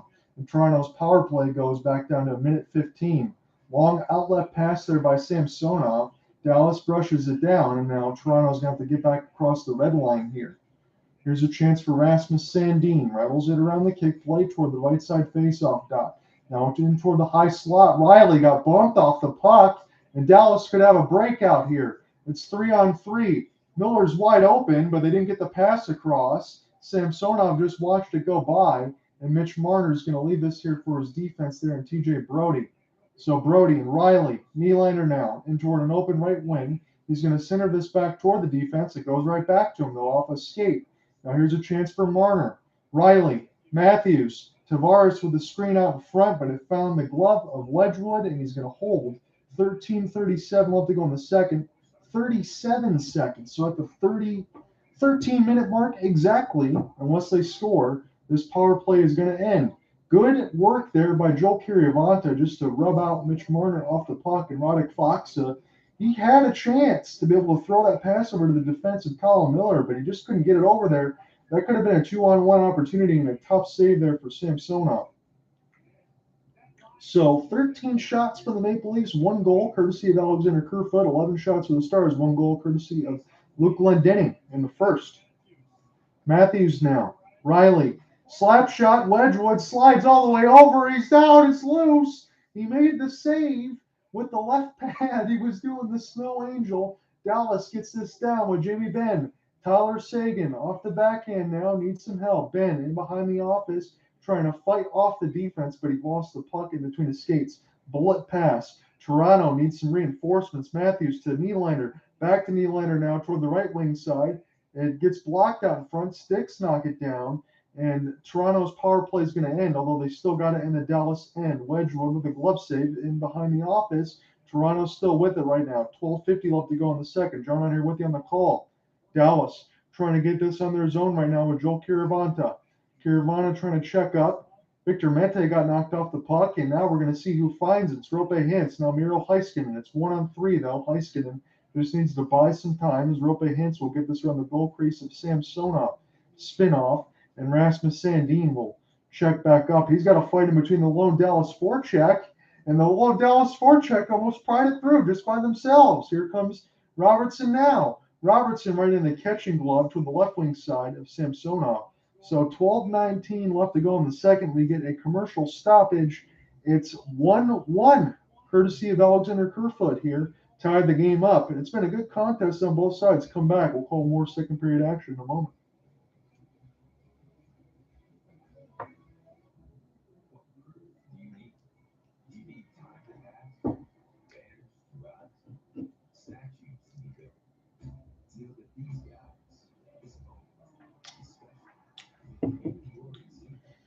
So here's the deal, just for the YouTube side of anyone else that's following along. I know Cooper's in here, but he's busy. So in a situation where if he's not available for Saturday, I'm probably going to cover, I think, Golden Knights and Avalanche. But if he is available for Saturday, we're going to do the Flames game and the Hurricanes, because either one of those games is going to be primetime matchups, so I'm not going to complain either way. So it's a 10 o'clock start on either one of those.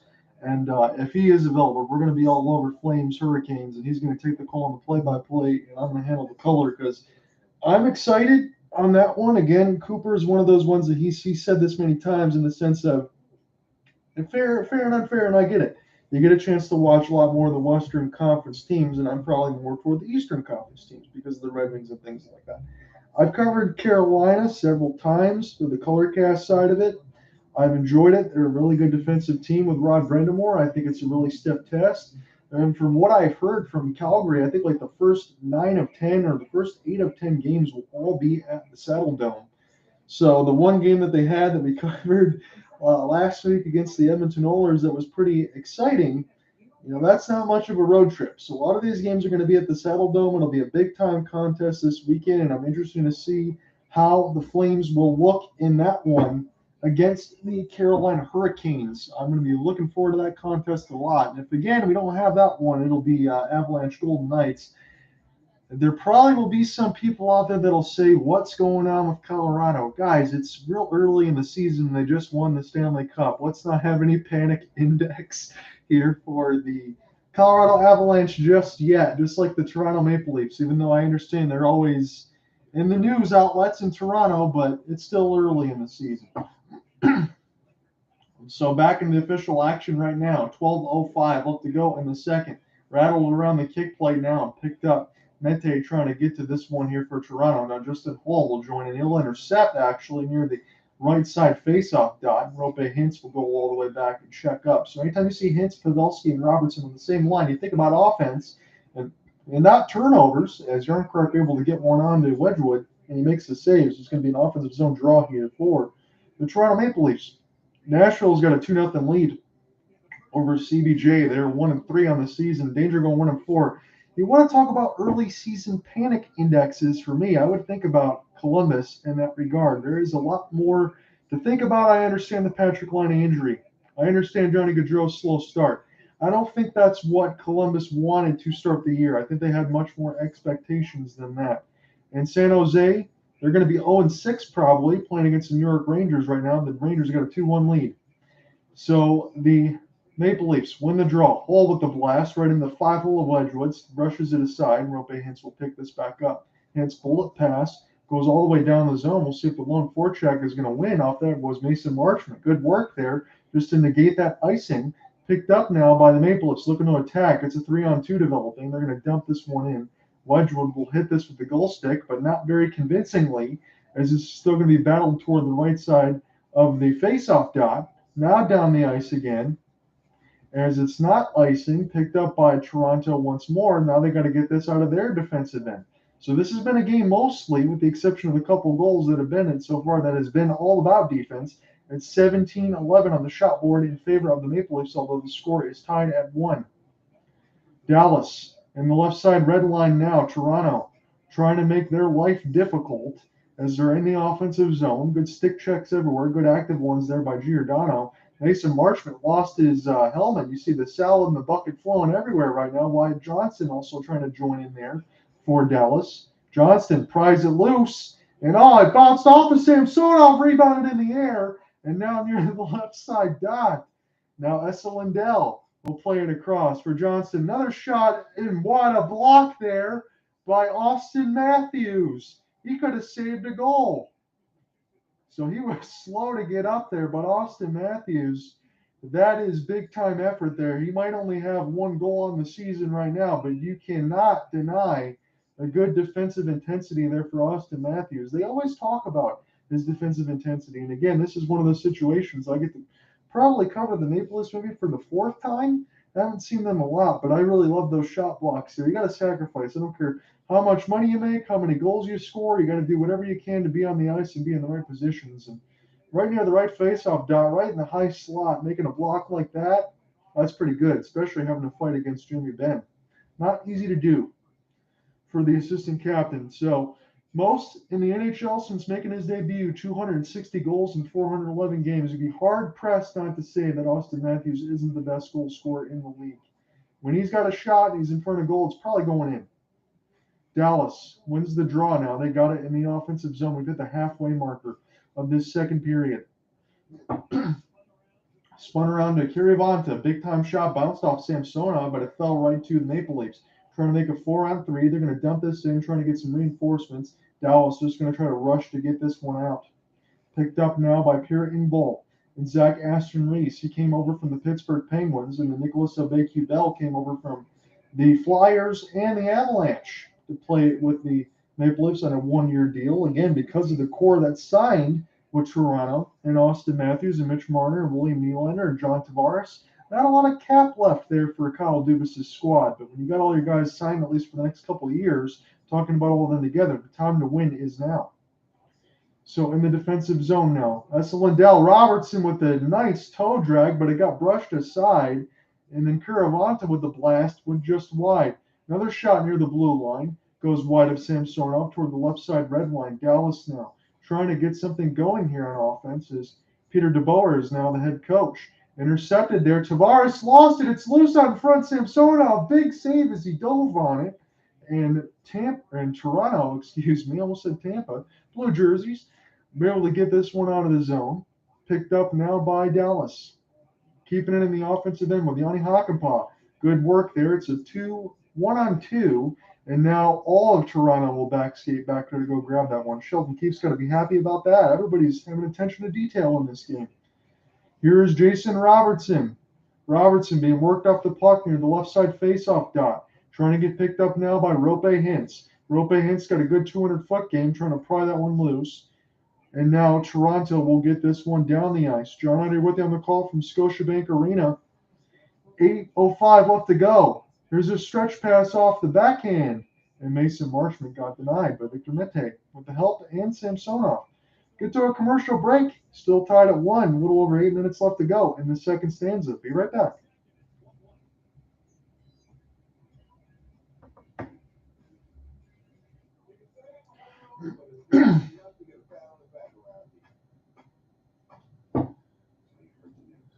How exactly did everyone find out about this report? Someone left your termination papers on the printer. Your replacement is gone. This makes no sense, and you know it.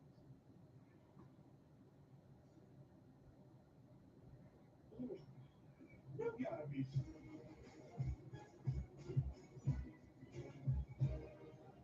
There's a point at the end of a project when you realize, well, what in the world do I want here or here? On HomeDepot.com, DIY also means decorate yourself. Get your home made with furniture, decor, and free delivery from HomeDepot.com.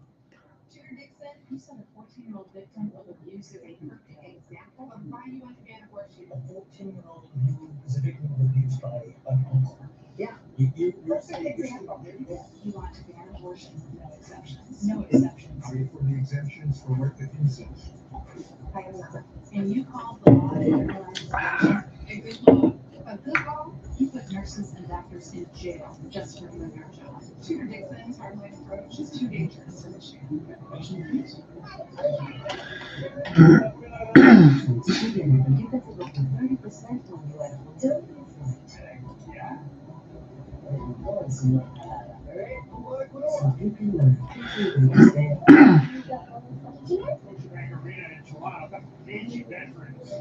And John Tavares and Joe Pavelski hooked up. Tavares must have thought he had an open lane, but Joe came off the turnbuckle in the corner, right into that lane, got the backhand gift, and whipped it quick on Samson. A good stop. So once we get away from the official action, go to the intermission, I'll let you know about some of the other NHL scores that are going along. If anyone's following along on the clubhouse and the YouTube side, again, I appreciate it. Right now, we have an offensive zone draw here for the Dallas Stars. Big time contact in front of the crease there, Elias Samsonov, as we hit the 7:55 marker of the middle stanza. It's tied at 1. It was Luke Glendening and Alexander Kerfoot.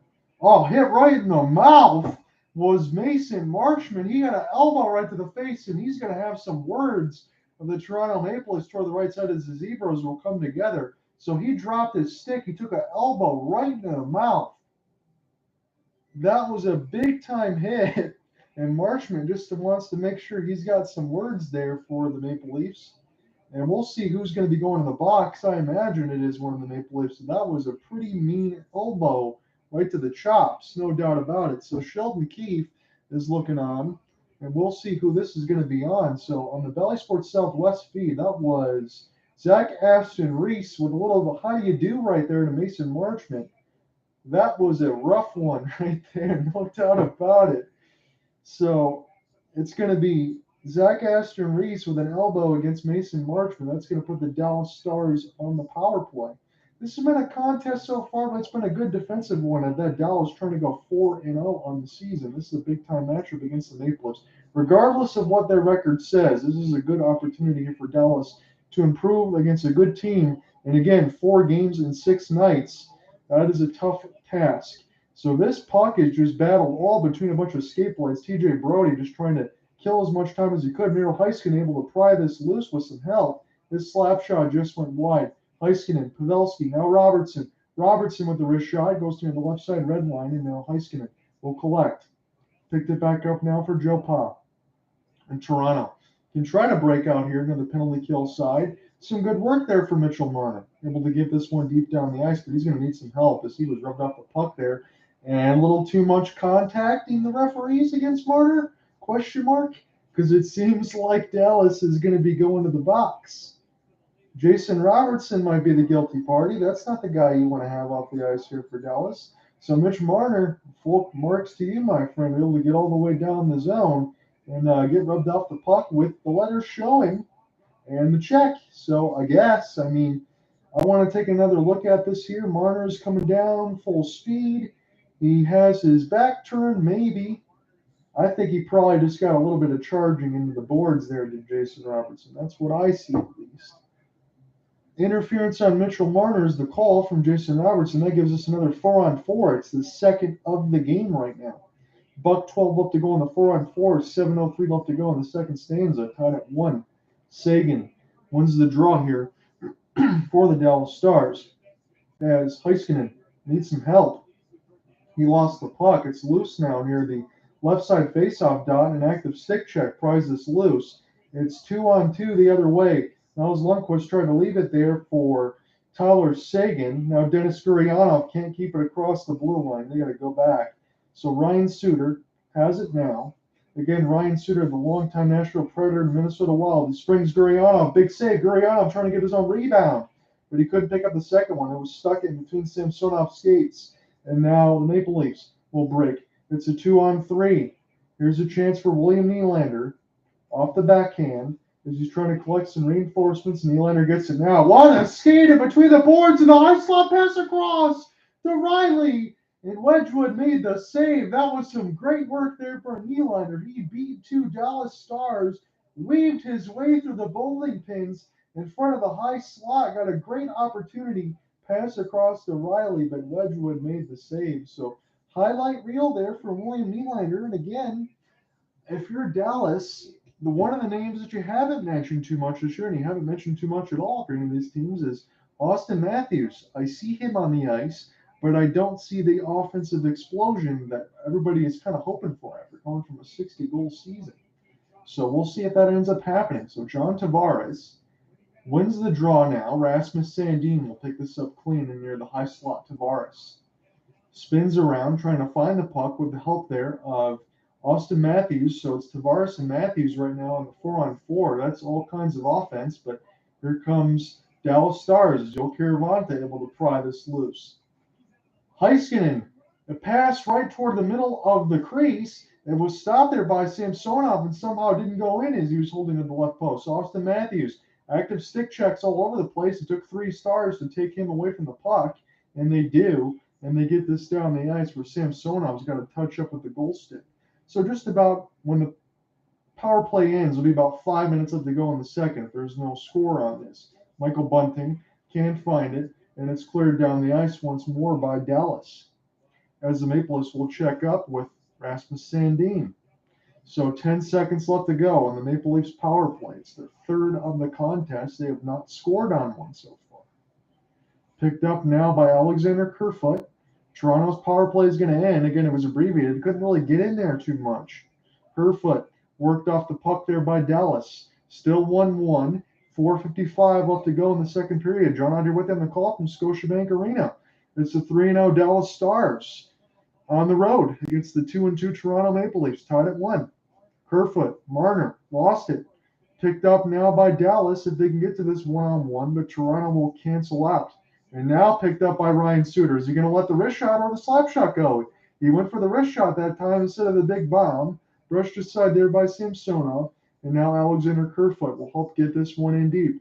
Wedgwood got to be careful and behind his goal crease here to avoid a hit as Dallas trying to break out now, right to left across your radio dial. Picked up now by Niles Lundqvist. Third line defense, and that kind of confused me with Henrik Lundqvist. I'm not going to lie to you every time I see that last name. Picked up now by Toronto in their own end. They got 3 back and no Dallas forechecker just yet, but now Mason Marchment looked before he went to the bench. Loose out in front, picked up by Dallas as they negated the cross pass, and another pass goes too wide for Dallas to be able to break right to left. So now Toronto will check up in their own end. 3:40 left to go in this second period. Essa Lindell having to fight off Zach Aston Reese. Aston Reese trying to get the elbow up there, just trying to pry it loose there from Lindell and get this puck. Toronto just trying to make something happen right now. It's been a battle and a massive humanity near the right side red line. Toronto with the slap shot. And that one right in the catching glove of Wedgwood. But in all honesty, you don't know how he saw it. We're going to commercial break. We got about 3:26 left to go in the second. We are tied at 1. It's been a good contest so far. Come right back.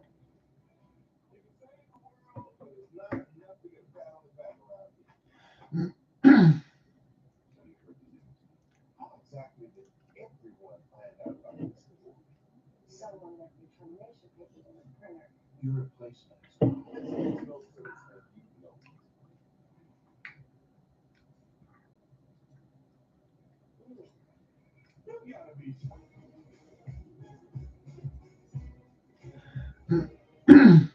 There people ask what side you're on. Well, I'm for hard hats on heads. Still health coverage for community health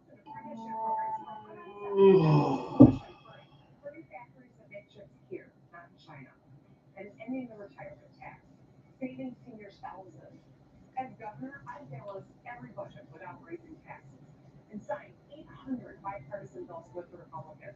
Because you don't have time for political games, and neither do I.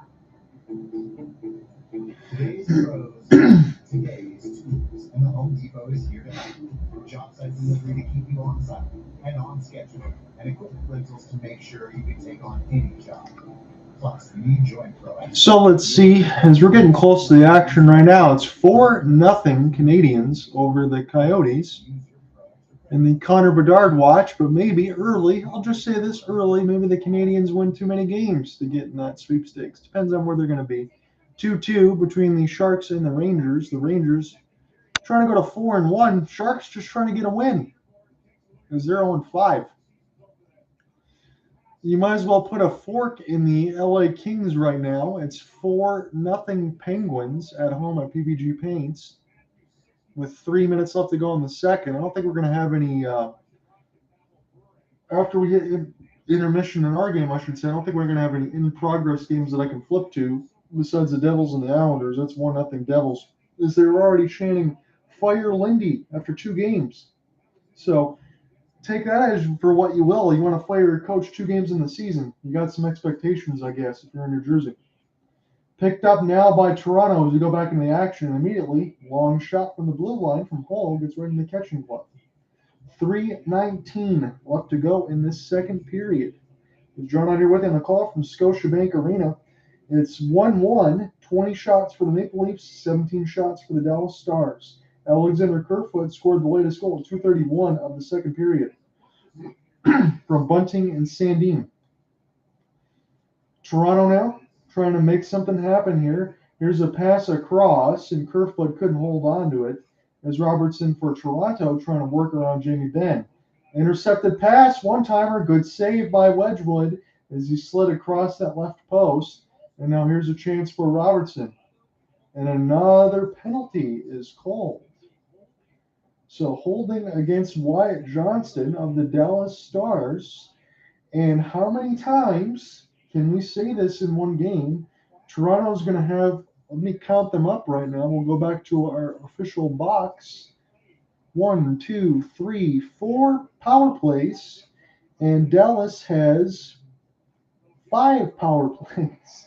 So 5 and 4. Let me reverse that. 5 for Toronto, 4 for Dallas. How many times are you going to give the Toronto Maple Leafs a chance to get back into this game? I know it's tied, but especially with the power play, with the personnel that they have to take a lead, Wedgwood's got to be thinking, come on, boys, let's cut this down a little bit. So this goes all the way back down to Ilya Samsonov, and Toronto can try again to not go 0 for 5 on the power play. Again, one of them was abbreviated, so I don't want to be completely unfair, but this is the time for Toronto, and I will call it this time. Go into the locker room feeling good about yourselves and not skate off sides like they just did. My goodness. In the battle of teams that haven't had a win yet, I just saw it scrape across the board. Vancouver and Minnesota, and if Cooper Hopkins was in here, I think we would have something to say about that. Did you expect both of these teams to be 0-3 and 0-3-1 respectively? That game's tied at 1 in the second. So Toronto wins the neutral zone draw right now. Trying to make something happen on the power plays. They've had yet another opportunity, but Austin Matthews got cut off from the puck. This is still near the left side blue line. Fakes a slap shot again. Austin Matthews falls back to him. Touch pass there for Nylander toward the net. Oh, and he just couldn't get a piece of it as it bounced off of one of the Dallas Stars' skates. So Sandin now. Marner right into the breadbasket there of Wedgwood. He might have took a stick up high as he couldn't hold on to that rebound, but the ref already blew the play dead. So 1:03 left to go, and yet another power play here for Toronto, just trying to get something going right now. So Wedgwood able to dive across and make a save in between, let's see, Esa Lindell, his own teammate, and a couple other Toronto Maple Leafs, including John Tavares, that knocked him down. And then Nylander right on the doorstep there for Toronto just couldn't find the puck as it was bouncing off skates. So Jamie Benn against Tavares. Benn wins the draw. And Dallas once again will clear this down the ice. And I will just hit the easy button there, the Staples button, if you will, from the former commercial. Sheldon Keefe's got to be talking about what we can change in this power play to make something happen. You got 4 of these here. You got to get 1. You can't go offsides again like they just did. My God. So Toronto was a little bit discombobulated here. 43 seconds left to go in their fourth power play of the contest, and this has gotten a little ugly here for the Maple Leafs. And it's one of these situations, as I'm watching on the Bally Sports Southwest feed on the ESPN Plus, because again, I said the Dallas Stars commentary team is pretty good, so we're going with the road team this side on this side from what I'm watching. I'm starting to watch some faces here early in this game. Still early. Again, we got a whole other period to go unless we got overtime. That look a little discouraged on their power play right now. They're not sure what they want to do. I think it just goes to the simple line of the fact that the first goal was scored here for Dallas by firing the pucks on net. You got to do the same thing. I know it says 22 shots on goal here for against Wedgwood, saved 21 of them, but it hasn't been a shot in a while. You got to get back to that. Don't try to overthink things if you're Toronto. You have the personnel to score goals. Believe in that. So picked up now, William Nylander off the backhand. Good work there by Dallas to knock him off the puck, but Rasmus Sandin will play this across an open right face-off dot side. So Nylander has to work off a bunch of stick checks there with the help of Kerfoot. Now this is back in the high slot here for Toronto. Their power play is going to run out of time. It's blocker to side there by Wedgwood, but he saw it all the way. And now they're going to go 0 for 5. Dallas out of the box right now, although it's 1-on-3. And here's a couple of moves there from Wyatt Johnston. He just said, you know what, I'm going to take on this whole defense. I don't care if it's 1-on-3. And a couple toe drags, found the puck right back to Ilya Samsonov. And he made the save and helped. 44 seconds left to go in this second stanza. John here with you on the call. Still 1-1. 23 shots for the Maple Leafs, 17 shots for the Stars. Taking a look at Rasmus Sandin, his fourth NHL season on defense, 92 games, 6 goals, 23 assists, and 29 points. Not too bad. And one of those situations where you have all your other core all locked in together for a couple of years, anyone else you bring in on a one-year contract, they're still part of the rookie deals and things like that. They got to deliver, and they got to be able to find pieces that move pieces in and develop in through the salary cap. The salary cap's going to be going up in a couple of years. So maybe all those other long signings there for Dubas won't look so bad. I think they look good there. Most of their core is locked in the prime of their career. You just got to be able to do something about it. So it's going to be a hybrid icing touch-up here. So Toronto's going to have an offensive zone draw. We'll see if they can have something happen. Tyler Seguin's line cannot change right now.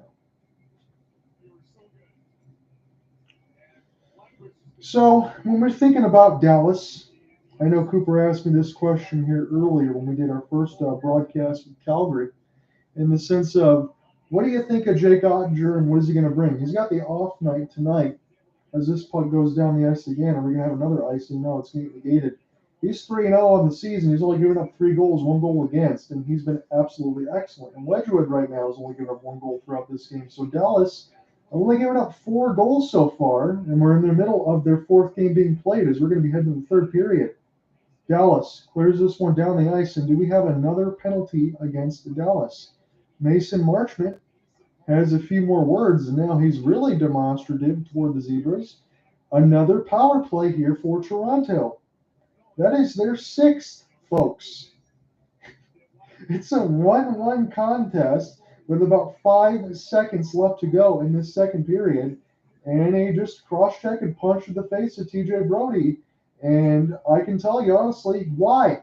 He never had the puck. They were never in the play, and the period was going to end.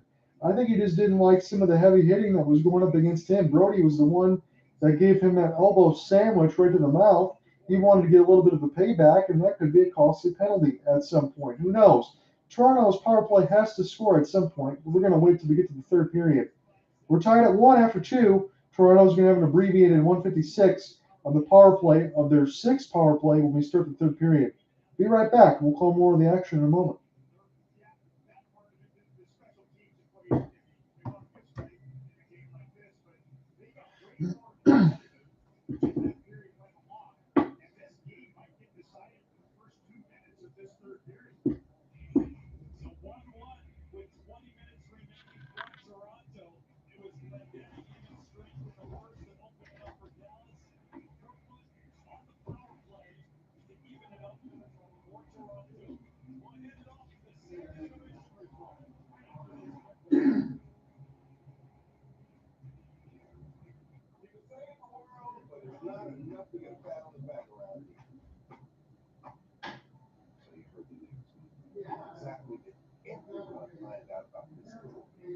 someone that your termination papers are not gonna.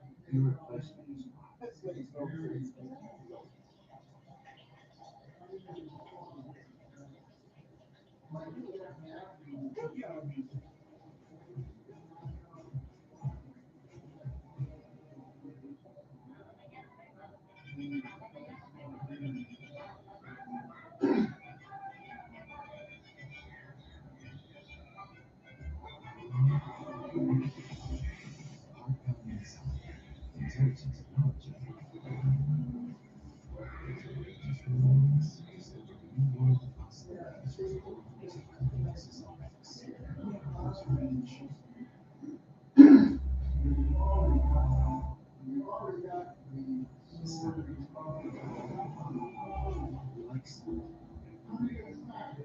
Between the toes and such, and other places. This media tracks the voice of your thought and lets you hear what is best. So you can go see all the sandiest things. I never wonder if you go to the right. Because what kind of person will come here at 5:45 a.m.? Well, there's not yeah, there's one. He's building a house and a better life. Lamar, he's a coach for wellness. Ed's putting in a pool for a friend. That's his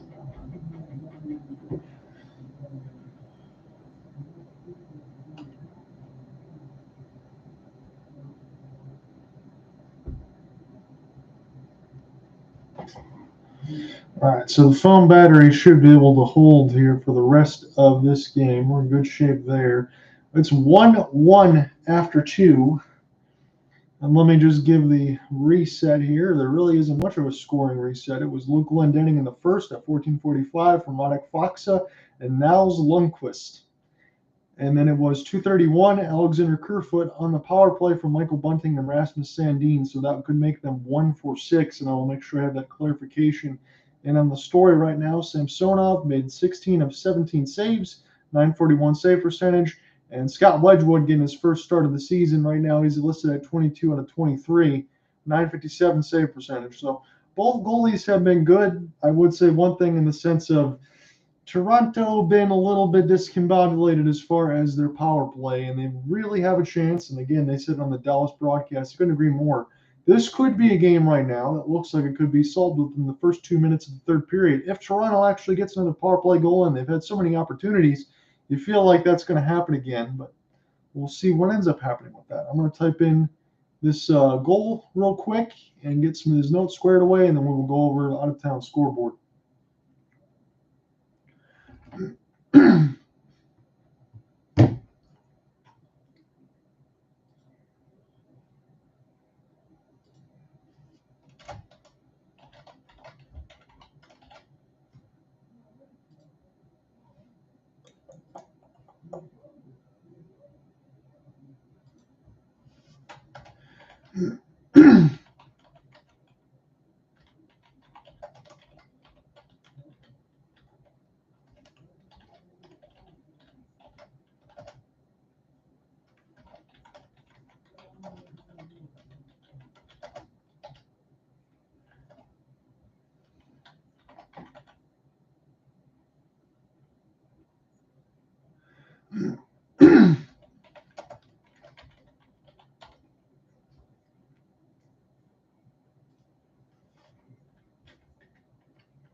Boom, boom, boom, boom, boom, boom, boom, boom, boom, boom, boom. 31.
So Dallas has taken 6 penalties.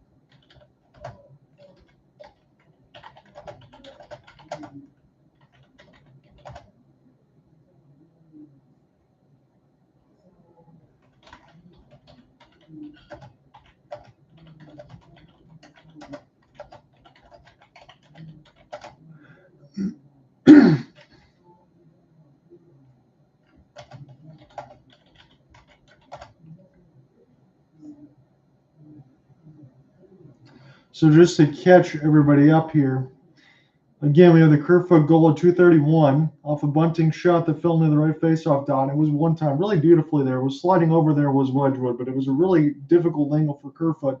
Still put that one in, tied the game at 1 after 2. Dallas took 5 penalties in the second period for a total of 6. Toronto took 2 in the first for a total of 3. They got 1 in the second. So 6 penalties for the Stars, 3 penalties for the Maple Leafs. And the Maple Leafs have pretty much 155 left to work with here in this third period. And there's another power play opportunity that they've had in the game. They could go either 2 for 6 or 1 for 6. Right now, they'll be 1 for 6 if they don't score. So you can't say that Toronto hasn't had their opportunities. And again, as they've said throughout the intermission, this is a good time for Toronto to maybe win this game within the first 2 minutes, because that's certainly really what it feels like right now.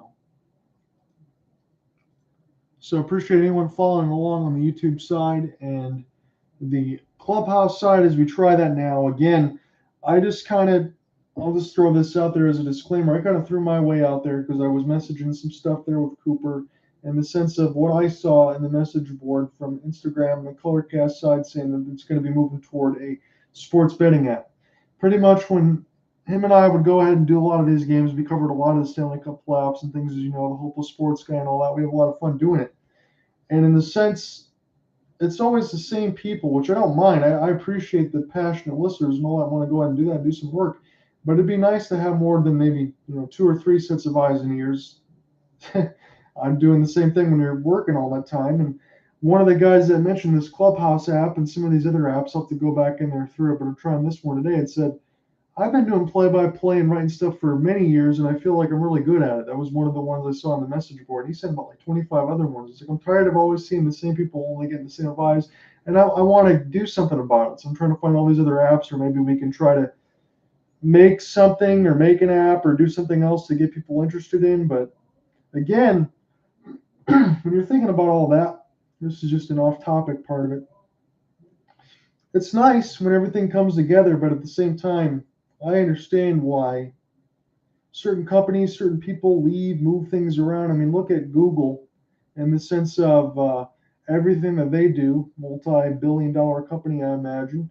I imagine everyone else was also pissed off about buying a Google Stadia over the last couple of years and then watching all of their games and everything else go down the toilet and not having access to it. So things move on and things change. It's a fast-paced world out there, and it's really up to us, really, having to just find a way to say, what can I do now to help try to get my work out there and everything else that I want to do to more sets of eyes and ears. It's really all you can do is just go out there, try to experiment, find some things, interact with people, try to build relationships. I'm always really good at the working part of it. I can always put my head down and grind. I'm not really good at the building relationships portion of it. So I think I was really fortunate to be able to work with Mr. Cooper Hopkins. Luckily, the one time able to jump in on Colorcast and actually when he's covering a Flames game, actually get that to work out well. Because honestly, I don't think I would have too many other people. I understand that. I hear a lot of people say that I'm good at what I do, but it's hard to get people to actually to want to commit and listen and do things like that and follow along because everybody's got lives. Everybody's busy with everything that they're doing. So I'm not complaining. It's just one of those situations where I'm willing to put in the work. I just want to find a permanent home to be able to stay. That's really what I want. So hopefully at some point we can find a permanent home in between. I'm not going to say Colorcast too many more times, although I will be working with Griffin Cast tomorrow for the Knicks and Pistons because I already kind of promised that over. I'm not going to not deliver on a promise. I'm going to do some color stuff tomorrow, maybe with Cooper on Saturday here on Clubhouse or Twitter Spaces, whatever he wants to do if he's available. But I'm looking for a permanent home. I got all the stuff on Spotify all squared away. YouTube seems to be working pretty well. Maybe it'll be time for me to invest in some better audio equipment and a camera at some point to get more subscribers. I appreciate everyone that always listens along and follows along. All I really want to do is have you guys enjoy it and let me know what you want me to cover. That's pretty much it. John, I'm not just going to sit idly by here, even though I'm finishing up my workday. Listen, my friend. That was a diatribe. I'm sorry. Sit here idly and listen to you. If anyone ever questions John's work ethic when it comes to sports coverage and broadcasting, well, then I question that person. Anyone listening to this, John Ott is the guy. He is the guy. He's talking about being lucky to work with me. I call BS. I am lucky to work with John Ryan Ott.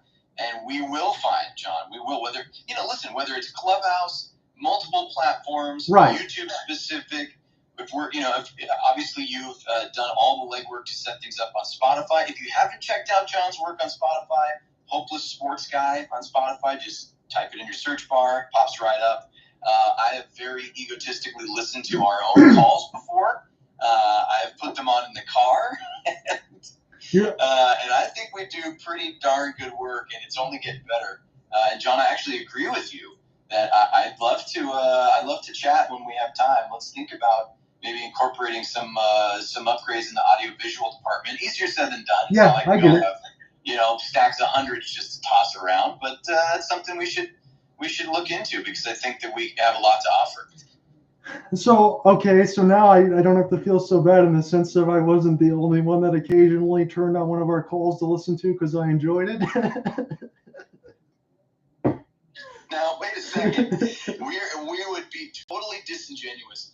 You wouldn't have been doing this for as long as you have, and I don't have as many years under my belt, but I'm no pun intended, I'm in the ballpark with you. We wouldn't be doing this at least if there weren't some percentage of motivation just to hear our own stupid voices, John. It's like, hey, it's okay to be honest. Hey, we do it for the fans. We do it for the sports we love. We do it for the moments. And about 3.5% of it is just because we love hearing our own voices. I think you hit the exact percentage exactly on that, man. I appreciate the kind words, and I do mean what I said. I've only signed off on the Stanley Cup Finals, and I had to thank you and all that. You might think that you're lucky on that side. I'm very lucky to find someone to work with you that actually appreciates all the same stuff in the way that I do. Look, I understand. Again, this is a small diatribe over in Intermission because all these other games are kind of all at the same spot. I understand everybody wants to do things their own way.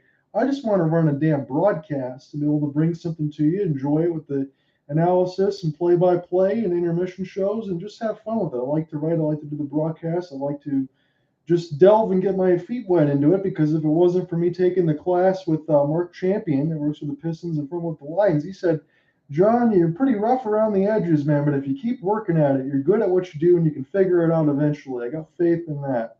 That's what he told me, and I got a vote of confidence there from a professional. And I understand it's a lot of money to go through a college class, take broadcasting, but if I got the endorsements there for the guy that worked with the Lions and the Pistons, I think I'm going to keep at it, and that's what I did. And I'm glad I didn't, decide to not keep my head down and keep working, because I feel like I would have been pretty sad, even if it's just an audience of one sometimes, if I didn't just continue to work on the craft, because I enjoy it. At the end of the day, that's what it's about. 100%, my friend. Also, what a lot of folks, fans, even people in the business don't necessarily realize is how important the ability to tell a story is, and you do that so well with your written work also. So don't ever hesitate. We'll talk about this more as we continue to work together. Those are elements too where, it makes me even think of some of the folks who cover the Calgary Flames on the Sportsnet 960, the fan side, for those Canadian listeners in that market.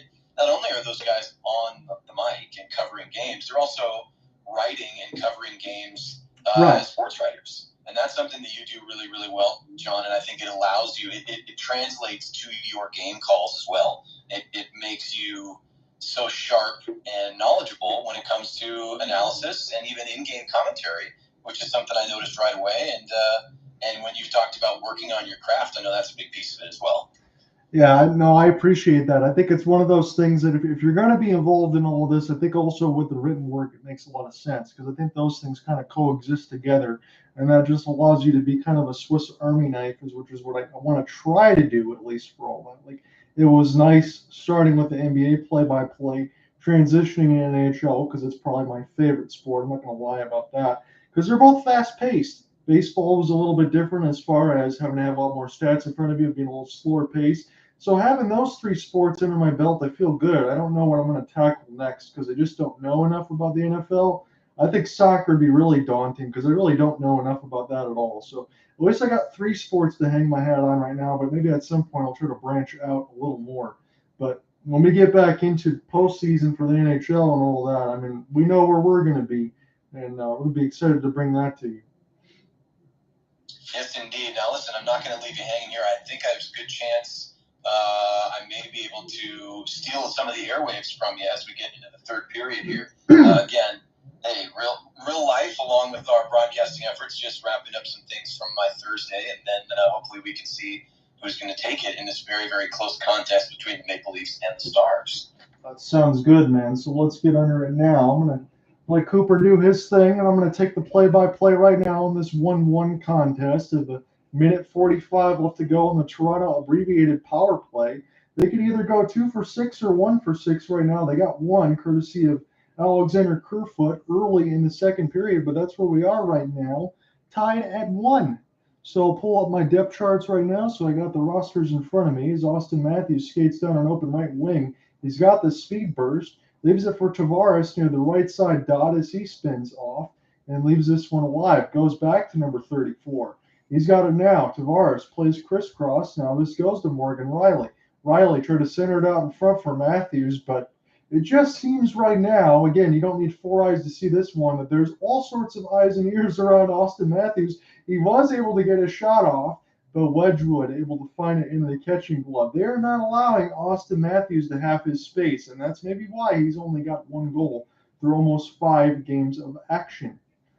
So Wedgwood been pretty good so far, but I could say the same thing for Ilya Samsonov, and Maple Leafs are going to need him to be good because no Matt Murray for about another month at least. So the goaltending controversy that's always around the Toronto Maple Leafs, again, you let that same newsreel keep sliding there as this goes back down the ice. It's going to be a neutral zone draw. 5-0. Here's a scoreline for you for the Pittsburgh Penguins, trying to go to 3-0-1. They got a 5-0 lead over the LA Kings. New Jersey Devils 2-0 over the Islanders right now after 2.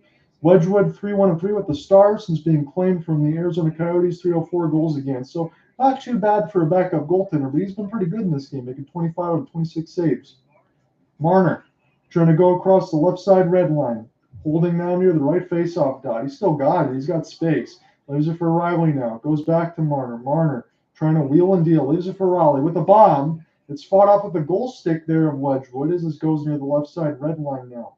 Picked up by John Tavares. Tavares skating toward the high slot. Goes back to Marner now. Marner off the backhand. Makes one of the Stars up the spinorama. This goes to Tavares. Extra pass. Tried to find Austin Matthews, but he couldn't find the puck. Now Marner tried to play it behind the net to Matthews, and that got cleared down the ice. So Toronto, unless they get one more rush, are going to be 1 for 6 on the power play. That will be the storyline that will be mentioned. Riley skates in, off the back skate now, leaves it here for Marner.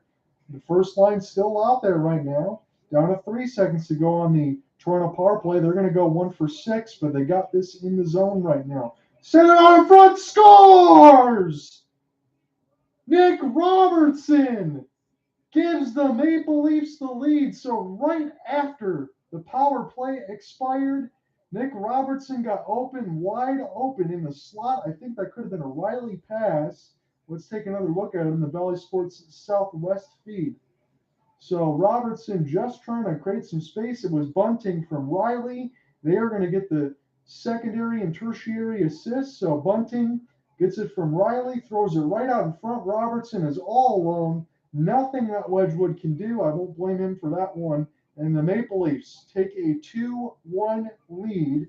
And now it's really up to the Maple Leafs to kind of hold on to this. I'm not saying that Dallas can't come out and score some goals. They've looked different under Peter DeBoer so far this year. They've got more offense from different lines. And it's not just Robertson, Pavelski, and Hintz. It's been Mason Marchment. It's been Tyler Seguin, Jamie Benn. But they're going to need to find it now in a game that they've struggled to get some shots.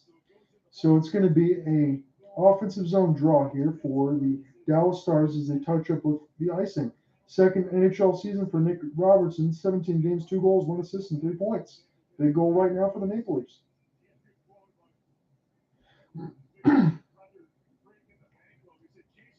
So right now, 17:50 left to go in this third period. Nick Robertson had just scored for the Maple Leafs to make it 2-1. So Samsonov will play this one with the goal stick. Toronto trying to get this out of their own end right now. Almost bounced off of Samsonov, but it fell right back to Rasmus Sandin. Now here come the Maple Leafs playing this for an open right wing. Sandin racing down the faceoff dot now in the high slot. Sandin still holds. He's just going to flutter a pass toward the left side faceoff dot, but it got blocked. And now Alexander Kerfoot trying to find this as well with Sandin. Picked up now by Kelly Armkruk. Fake the pass to Riley. Riley holding, looking for the cross pass. Just was wide, would have been all alone, was one of the Maple Leafs players. I think that was Zach Aston Reese that could have had a shot, but he missed it. And now the Stars can look to break out left to right across your radio dial. In the white and the victory green at the top part of the pads. Yes, that's what they call it, victory green. So this goes down the ice. And the clear almost went through the goal crease there of Scott Wedgwood and almost into the net. That was almost a whoopsie. But it's touched up now, and it's going to be an offensive zone draw. So Stars, Flames, Blues, and Hurricanes, only 4 undefeated teams remaining in the NHL. That's got to make Cooper Hopkins happy on that side of it. 16:46 left to go in the third. And now the play is caught back up here as we go back as Nick Robertson. We'll go ahead and touch up with this hybrid icing, and we'll do it again. 16:39 left to go in the third. 27-17 is the shot advantage for the Maple Leafs. Nick Robertson scored the latest goal to give the Maple Leafs a 2-1 lead. And again, they are 1 for 6 on the power play. They've had their chances. Dallas, they've had some power play chances too. They're 0 for 4.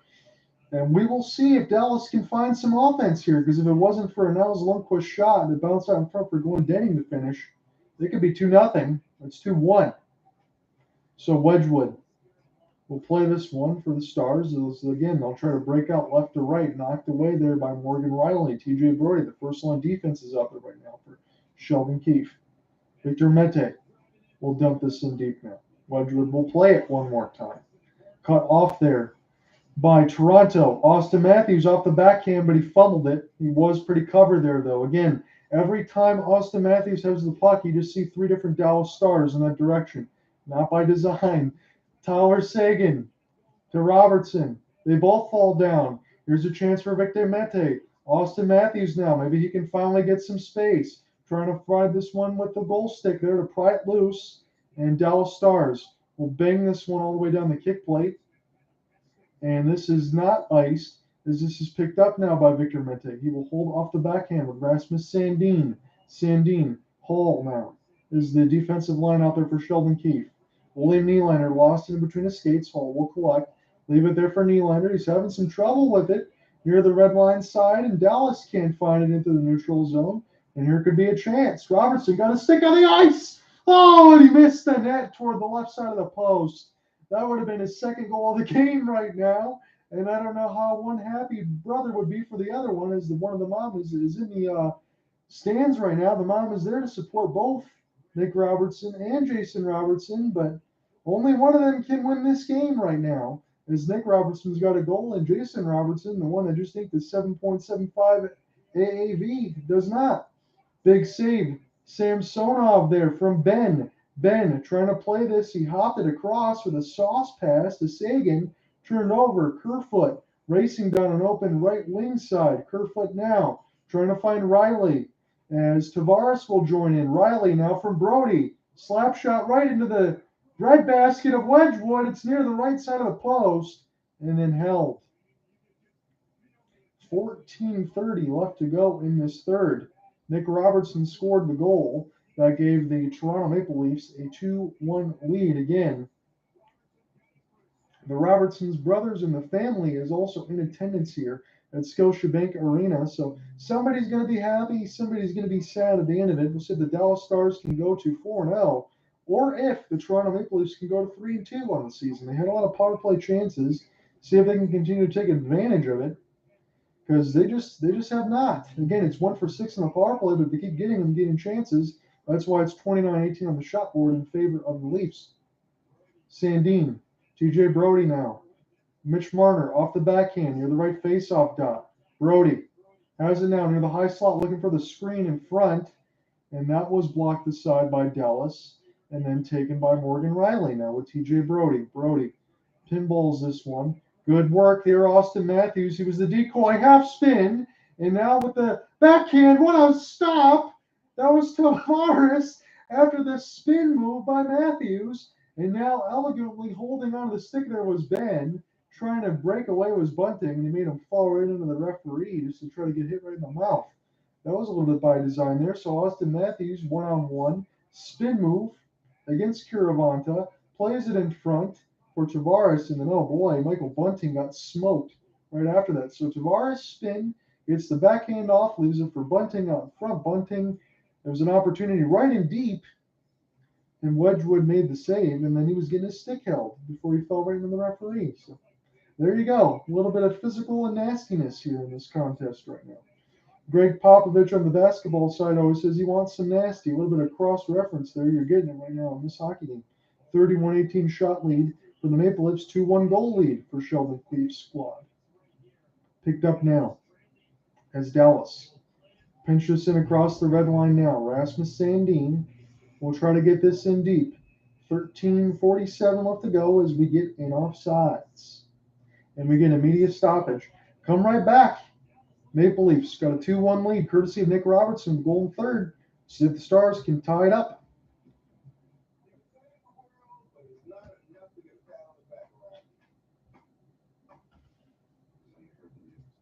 How exactly did everyone find out about this report? Someone left the termination papers in the printer. Your relation. This makes no sense, and you know.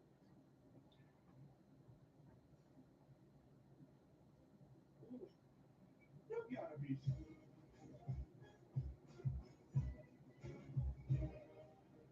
Heart-pounding design, intelligent technology, courageous performance. Discover a new world of possibilities in the all-new Lexus RX. Never lose your edge.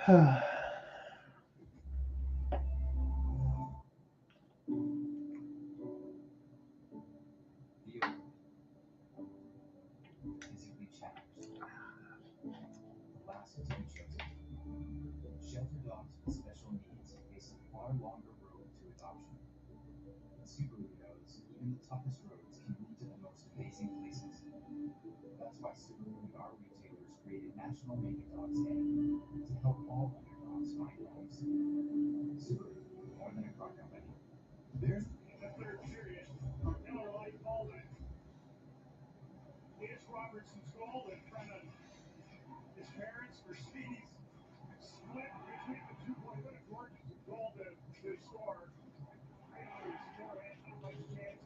I appreciate the following your show. We're just trying different apps, trying to make everything else happen, trying to move people over here just to see what's with it and all that. I don't know if you're still in here or not. This is a good contest right now between the Dallas Stars and the Toronto Maple Leafs. It was Jason Robertson and Nick Robertson. You see them side by side. Families in attendance right now to watch these two play. And two delights right now in the NHL and two teams right now in the NHL that are pretty good that you want to see play in a close contest. And that's what we got right now.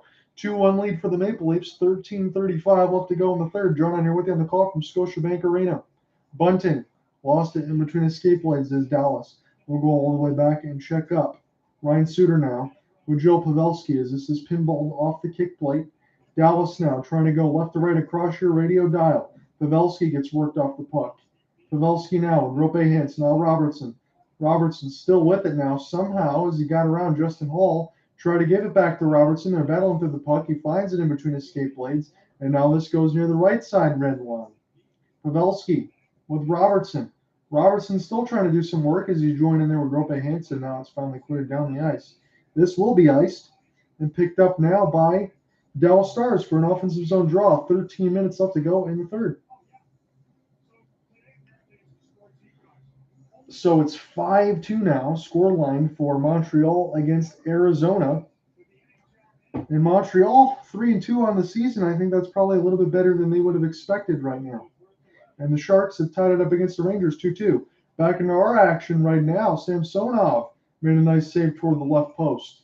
12:45 left to go in the third. As this is dumped down the ice, is this going to be a penalty for a delay of game off Alexander Kerfoot? He's pleading his case. He looks pretty wide-eyed about it as he's talking to the Zebras. I think the Zebras are going to confer here. Maybe Dallas will get on the power play, and boy, could they really use one right now. They're being outshot 31-18. So Alexander Kerfoot, I'm getting the replay now. Flip.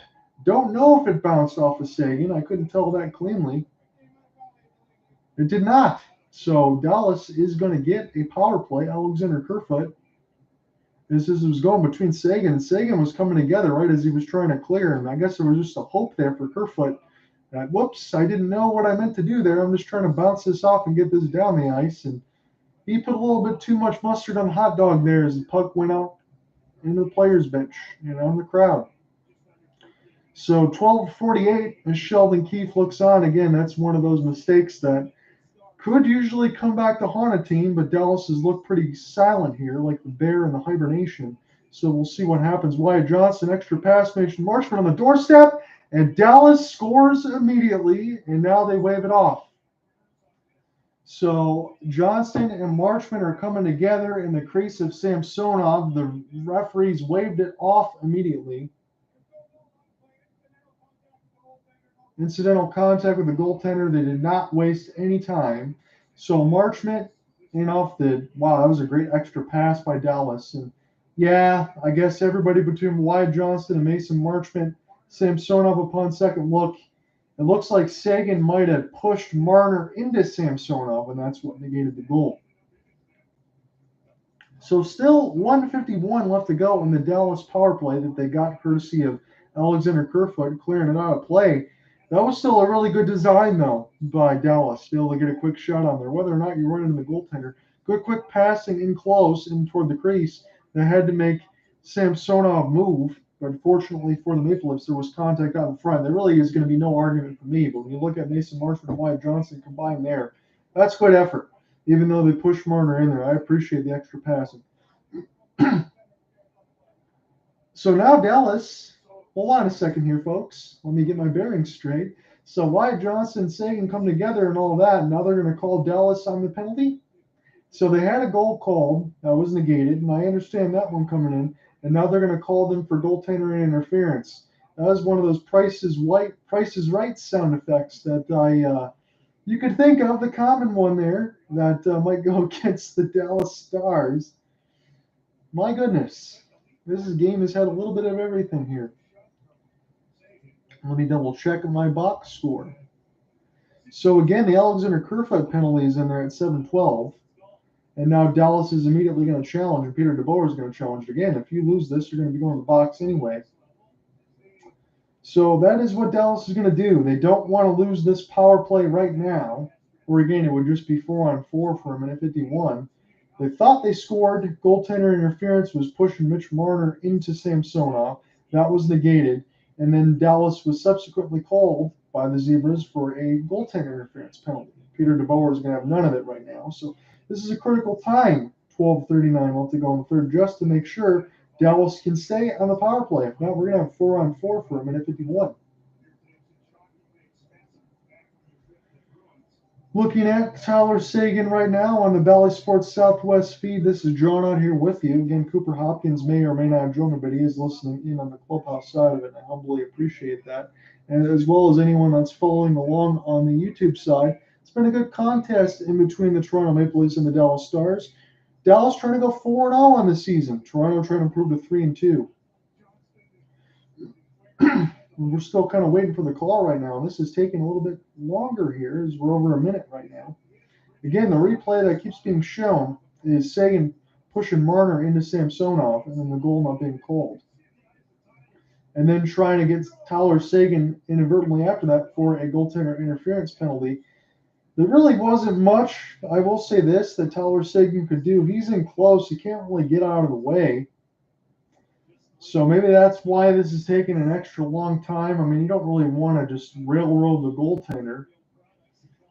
At least not for the most part, I would imagine, for most of these players. They are hockey players. They're usually gentlemen on the ice, even though it is a physical game. Nothing between the Carolina Hurricanes and the Edmonton Oilers as we're still waiting for our call. That's 12:43 left to go in the opening stanza. Calgary and Buffalo will be at 8:30 Eastern. Calgary trying to go to 4-0. Buffalo feeling good about themselves so far early in the year, 2-1.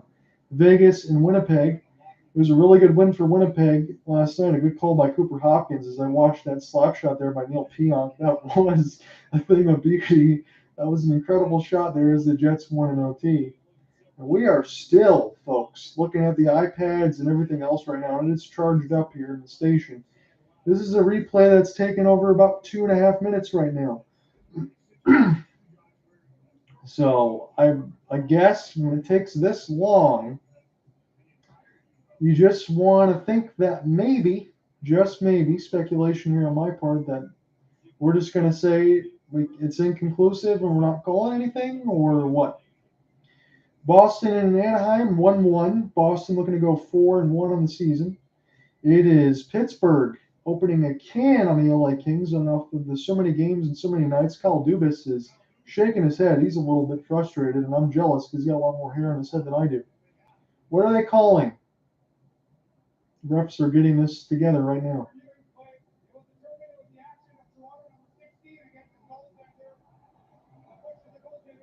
So Toronto is guilty of pushing Mitch Marner into Samsonov. So the call is overturned, and that is going to mean, folks, the long way of me saying this, with the call overturned, the goal is going to stand, and Tyler Seguin has made this a 2-2 game. Kyle Dubas cannot believe it. It's one of those situations that I said about, 40 seconds ago, because it feels like that has taken an eternity, that there really wasn't much room for Seguin to do much of anything. It was a good passing play there from Wyatt Johnson, Seguin to get in deep, and that's going to help the Dallas Stars tie this game at 2. So back about 7 minutes ago when Dallas had the power play, we said a clear over the glass there from Alexander Kerfoot could prove to be costly. It's a tie game now with 12:39 left to go in the third. So brand new hockey game here for the Stars. Toronto wins the neutral zone draw as we're finally back underway. It's 12:30 left to go in a tie game, tied at 2. Toronto, Marner trying to get this now. He's near the right faceoff dot. Going to leave it here for Morgan Riley. Riley, extra pass. Riley tried to get the bomb off, and it was good defense there by Ty Dellandrea on the Stars. Miro Heiskanen has it now. He's all alone near the right faceoff dot, trying to bank it off of Dellandrea. As this gets picked up now by the Stars, who just get energized from scoring a goal in a kind of an extended timeout of sorts here for both teams. They take about 5 minutes or so. Picked up now by Dallas in their own end with Wyatt Johnson. Again, it was his passing play that was pretty good there for Seguin to score on the power play. Niles Lundqvist. His shot goes wide of the left post and all the way down the ice. Dallas will go ahead and pick this one back up as this is Lundell. We'll check this near the left side blue line. He's in behind the office now of his goaltender Wedgwood. And this is picked up now by Dallas. Dallas with Ty Dellandrea trying to get this one in deep. Dallas now in toward the right side red line. Toronto having a tough time getting this out of the zone right now. Lundqvist trying to get the shot right on. Blocked out in front by Toronto and Mark Giordano. As this goes right now to Dallas. Couple pinballs there. Picked up by John Tavares in his own end. Good outlet pass. It was Nylander. Almost took a stick up to the face. 11:10 left to go in the third of this tie hockey game. 2-2. Tavares stays on sides, but Dallas able to steal with Mason Marchment. Here come the Stars. It's 1-on-2. Near the left face-off dot now. Here's a chance for Lundell to pin this in deep with Kirivanta. Get this in now, does Dallas. Into the high slot. Heiskanen lets the shot go. It's bounced out in front of Samsonov. Another shot for Robertson. And right in the catching glove of Samsonov. 10:44 left to go in this third period. Dallas Stars tied this game up at 2. Courtesy of Tyler Seguin. It was a bad penalty to take there from Alexander Kerfoot, even though he does got a power play goal in this game. It was his puck that was cleared off the glass. Sagan was making something happen to force him to do it, and then Sagan was the guy that got the power play goal that gave the Dallas Stars a tie right now. And we're sitting at 2-2, just about the halfway point of the final stanza, unless we get overtime. David Kampf won the draw as this goes back now to Sandin. Sandin will clear this one down near the neutral zone. Picked up now by Nylander.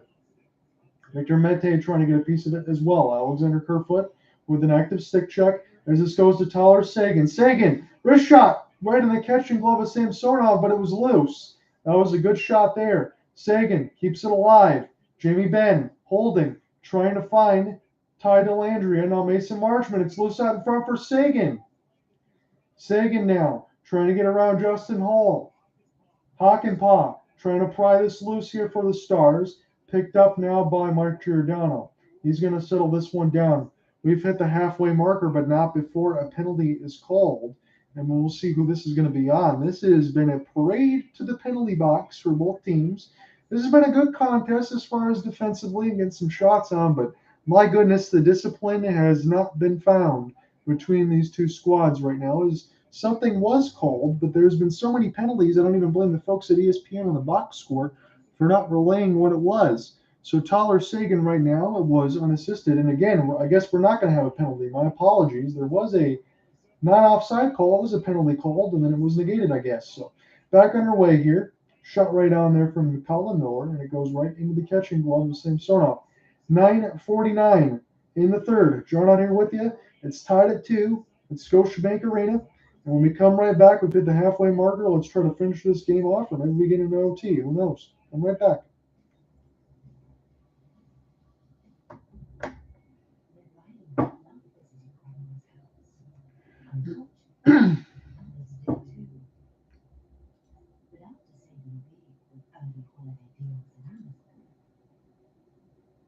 She was ready for this.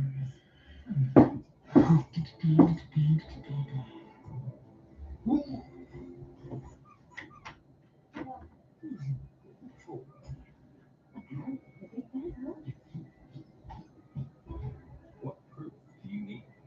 Do you need time to pass? Banners to rise? Statues to be built? To know that these guys, this moment, is special. Or maybe you already see it.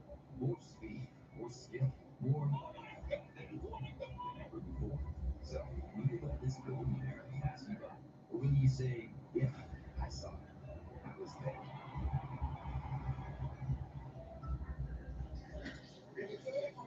But it's not enough to get a pat on the back around here.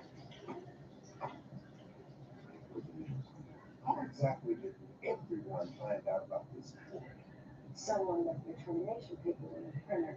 Your replacement has arrived. This makes no sense, and you will.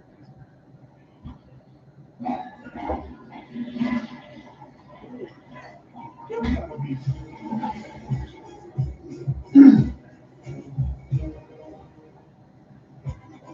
Opening week is presented by Dell Technologies.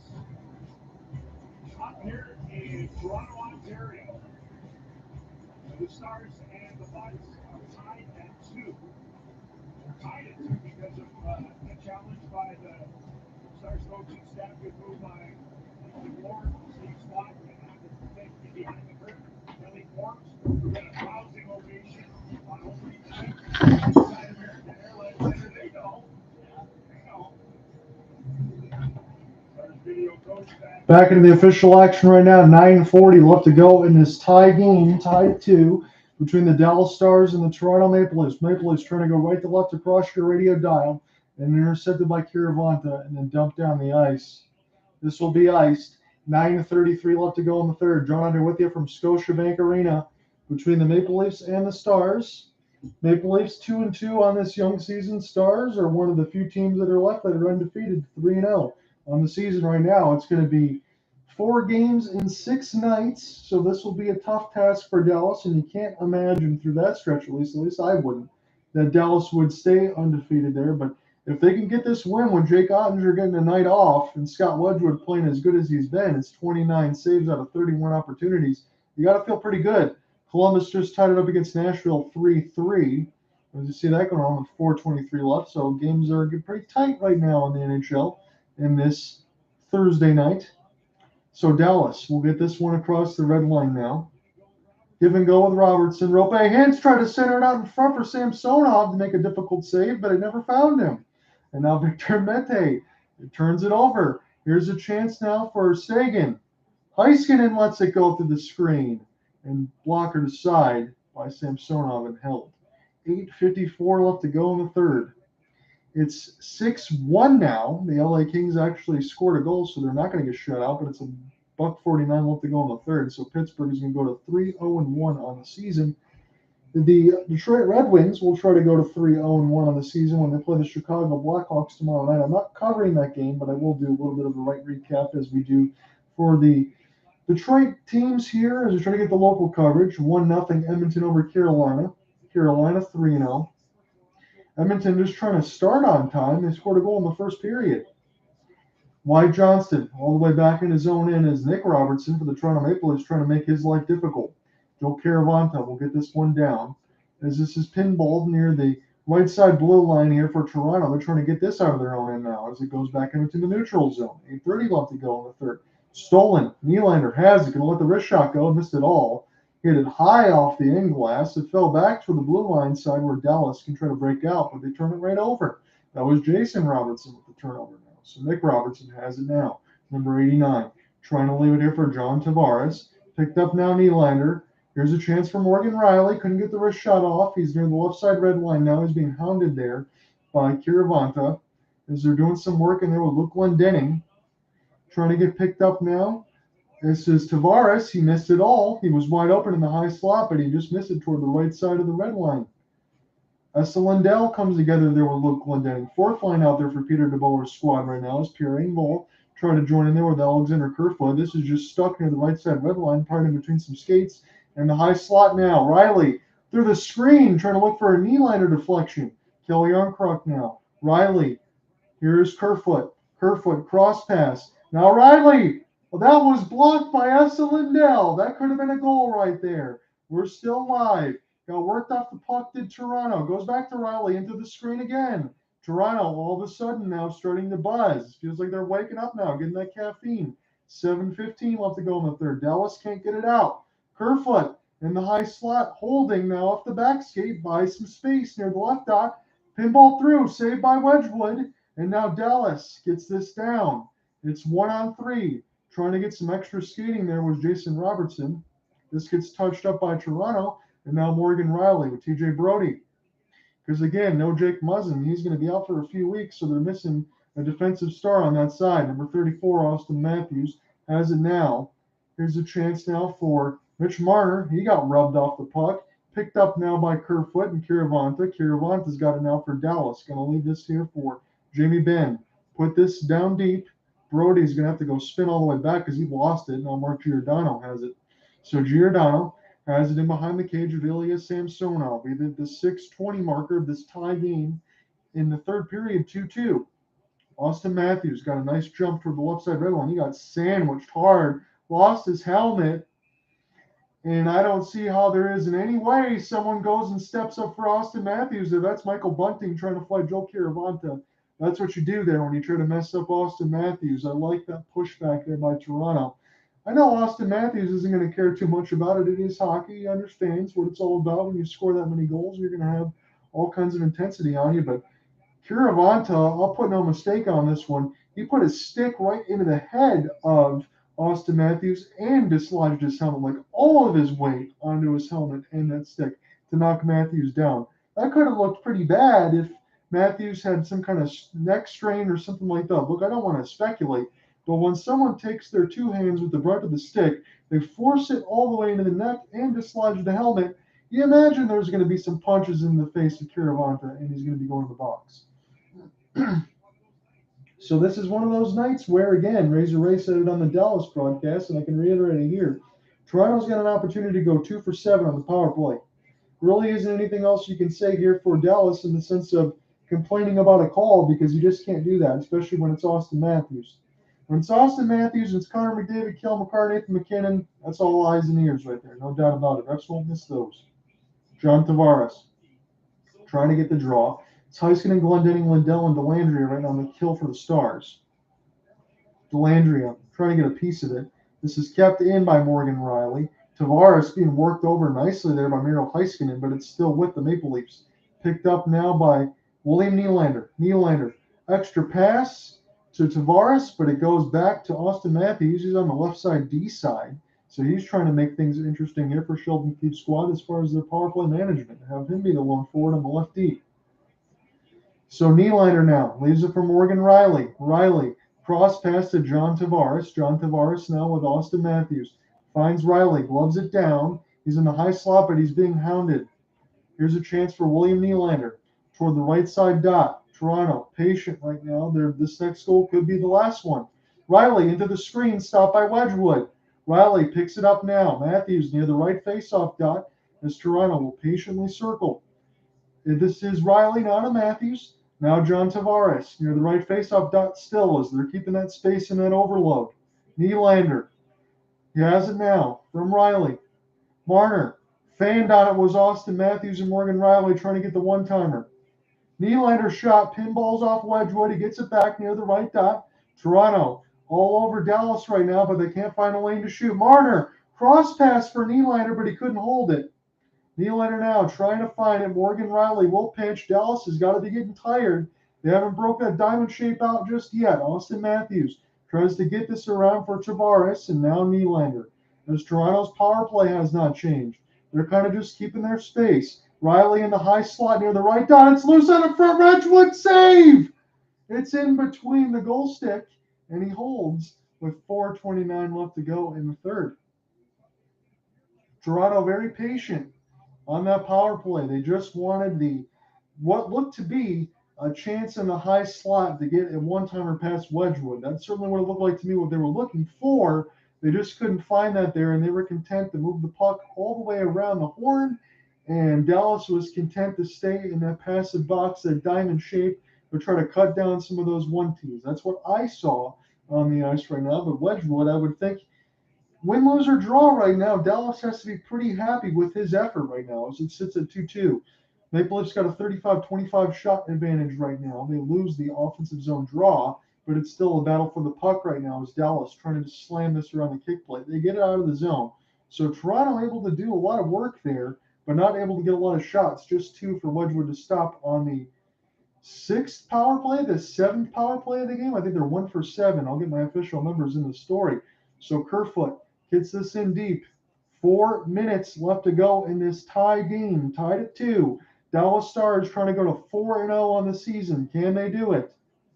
Robertson trying to find it, and now the other Robertson, Nick Robertson, has it right now for Toronto. Here's a chance for Kelly Armkrok, but he couldn't find it as this was spun around by Alexander Kerfoot. Kept him on the high slot here by Mark Giordano. Into the screen, big save by Wedgwood. And Kelly Armkrok is trying to get a couple whacks in the Dallas defense and Ryan Suter, but they're going to blow that dead, and we're going to take a commercial break. We're still tied, folks. 3:39 left to go in the third. Is overtime looming? Tied at 2.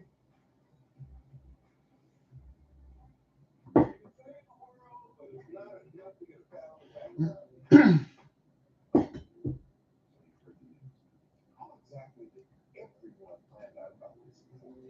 Someone with the termination printer. Your replacement. This makes no sense, and you know it. So our game is getting close to ending, and it's tied. Just let me give you a couple other scores as we go along. Ducks and Bruins going into OT, tied at 1.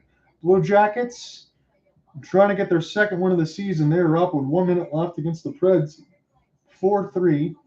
Senators looking like they're going to get the win over the Capitals with 19 seconds left, 4-2. Devils and Islanders. Devils got a 2-0 lead over the Islanders. Islanders will be falling to 2-2 if that holds, and 2-2 for the Devils. They will improve. End of the second, Canucks have a 3-2 lead over the Wild. Is it panic time for the Minnesota Wild? Question mark. Flames and Sabres now underway, just underway, 17 minutes in the first. Oilers have a 1-0 lead over the Hurricanes. Jets and Golden Knights will be the action at 10 p.m. Sharks beat the Rangers in overtime. They got their first win of the season, 3-2. Penguins got a 6-1 win over the Kings. That's your scoreboard look right now before we get into our contest.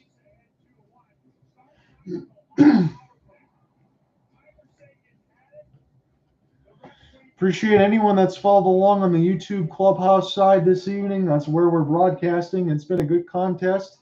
A lot of penalties here between the Toronto Maple Leafs and the Dallas Stars, but it's been a good contest nonetheless, tied at 2.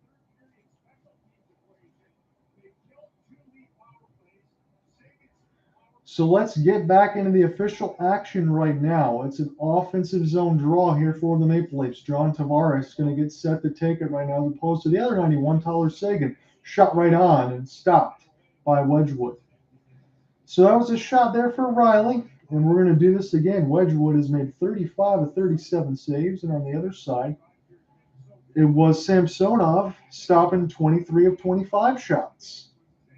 As Jake Ottinger looking on right now, he's getting a much-needed day off, I would imagine, in 4 games and 6 nights. Tavares trying to win the draw again. He does, but it fell right to Denis Gurianov. Gurianov now going to try to race for the puck here, try to beat everybody to it. Gurianov now near the left side of the faceoff dot, banks this in behind the cage, picks it back up as Dallas, but they can't hold that blue line there. Suter now race for the puck, spin-a-ram on the other side. Little bit of spinning like a top there, and a little bit of just getting a little too crazy there. As it was knocked off the puck was Mason Marchment. And now Yanni Hakanpää with Dallas. Yanni Hakanpää tried to pick this up here on the blue line side as Toronto will go back and check up with 2:55 remaining here in this tie game, tied at 2. Again, I just wanted to see if Toronto was going to play a better contest against the undefeated Dallas Stars. And this has been a contest with a lot of penalties, but it's still been entertaining because of that score line and the talent on the ice.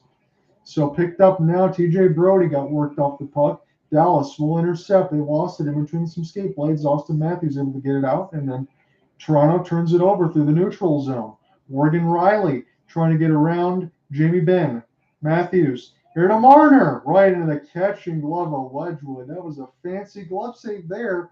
That could have been destined for the high right post, but Wedgwood saw it all the way, and he made the glove save. 2:24 left to go in the third, tied at 2. John, you're with you on the call and the play-by-play from Scotiabank Arena. Toronto Maple Leafs play Dallas Stars. 4 games and 6 nights. They're going to be on a little bit of a road trip. Don't know if they're going to be undefeated all the way through. They get this big win, though, against the Maple Leafs with Jake Ottinger getting a day off. You got to feel really good. Calgary just scored 15-21 in the first right now. They're trying to go to 4-0 in the season, playing the Buffalo Sabres tonight. Joe Pavelski and David Kampf in on the draw for the respective squads in the Stars and the Maple Leafs. Joe Pa can't win it, as Morgan Riley will pick this one up now here for the Maple Leafs. Kerfoot has it now, lost it in between a couple of skate blades. Picked up now as David Kampf and Robertson for the Maple Leafs will go ahead and pick this one back up. And now this goes back in behind the cage of Wedgwood as this is cleared down. Jason Robertson now finds it. Joe Pavelski with the pass across as this gets dumped in deep. Samsonov will block her a clear aside, and as we've hit a minute 45 left to go in the third. Can Dallas or Toronto get this goal before we hit OT? We got a minute 45 left to find out, shall we? Pavelski now near the right side red line. TJ Brody also trying to create some space. Jason Robertson has it now. Pavelski trying to find it. He got worked around near the left side red line, no call. And now here's a chance for Nick Robertson to break out here for the Maple Leafs. William Nylander now. Centered out in front for Tavares, but it bounced off a Dallas Stars skate. And now the Dallas Stars trying to break out. Joe Pa has it now. He checks up, and Jason Robertson will go in there deep. He got worked off the puck. Somebody got smoked in the head. That was Mark Giordano. He's going to be slow to get up. He got worked into the boards. I don't know if he just blew a tire toward the left side blue line. We'll see if he's okay right now. The players immediately came out to go check on him. Nels Lundqvist dumps this one in. Glendening and Giordano come together, and Glendening put Giordano's face into the boards and had the back of his skate in the back of his helmet. That's scary looking there for Giordano. I sincerely hope he's okay. And again, Cooper Hopkins knows the Calgary Flames captain for a long time. Mark Giordano's been doing this for a long time. I sincerely hope he's okay after taking a brutal hit right there. Yeah, John, I'm popping in right here. I actually have the Sportsnet feed up, and I admire your work throughout this entire game. And what a unfortunate moment right there. There seemed to be no real intent by Glendening. They were going in hard into the corner, chasing that puck, and there was an elbow in the back of Giordano's sweater, but really without a full push. Glendening was fighting for position, and unfortunately, as we saw close up there, you probably noticed it, Giordano caught the toe of one of his skate blades and went down face first. So he's back on the bench now. Looks a little dazed, but like he'll still be able to continue in this game. But the interference call has been made against Glendening, so a huge opportunity here. 1:11 to go in the third. Power play for the Leafs. I want to say again, this is the 8th power play for the Toronto Maple Leafs. This is a chance to finish this off right now. So a minute left to go here in this third. The Stars, again, are on the kill. Their undefeated record is on the line right now. They've got to kill this penalty. Again, this will carry over, and if it does carry over, it'll go into a 4-on-4. Slap shot, short-handed there, blocker to side, Samsonov. And Toronto just trying to get something going here. They can take their time, I would imagine, try to salt this away with a late goal. They got a $1.28 on the power play. Tavares. Matthews tries to shoot short side there on Wedgwood. Tavares trying to find this, and Toronto just trying to keep this in. Tavares now keeps it in. Here's a chance for Nylander now. And toward Riley, and this is backhanded aside. Tavares will try to get a piece of it. This was good defense there by Dallas just to get this out as Morgan Riley has to go back and check up. 12 seconds remaining here in this third. It's a tie game right now. And Toronto can try to end this right now if they get one chance to get a touch of this puck. Dallas just trying to kill the time near the right side boards.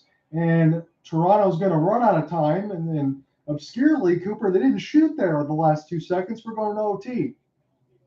Yeah, we certainly are going to overtime, John. We're getting some free hockey in the biggest city in our neighborhood to the north. And so the visitors, for the moment, are hanging on to their undefeated record. Now, both teams are going to come away with a point. But, after this kind of performance from Scotty Wedgwood, Dallas is going to want to close this one out with victory. Wedgwood's looked good tonight. Nothing really exceptional that he's had to do to keep the score sheet, to keep the score so low. But I believe he's looked pretty good tonight. John, what do you think? I think so too. And I think Cooper, again, there's no moral victories. I know people say that, but again, 4 games and 6 nights of coming for Dallas on the road trip. You're getting a point against the Toronto Maple Leafs with the day off for Ottinger. I think they got to be happy with it, regardless of even if they don't get the win. Yeah, absolutely. I mean, either way right here, they're walking away with no official loss, even if Toronto's able to close this thing out. Of course, that would go into the overtime loss column. Welcome to the NHL, ladies and gentlemen.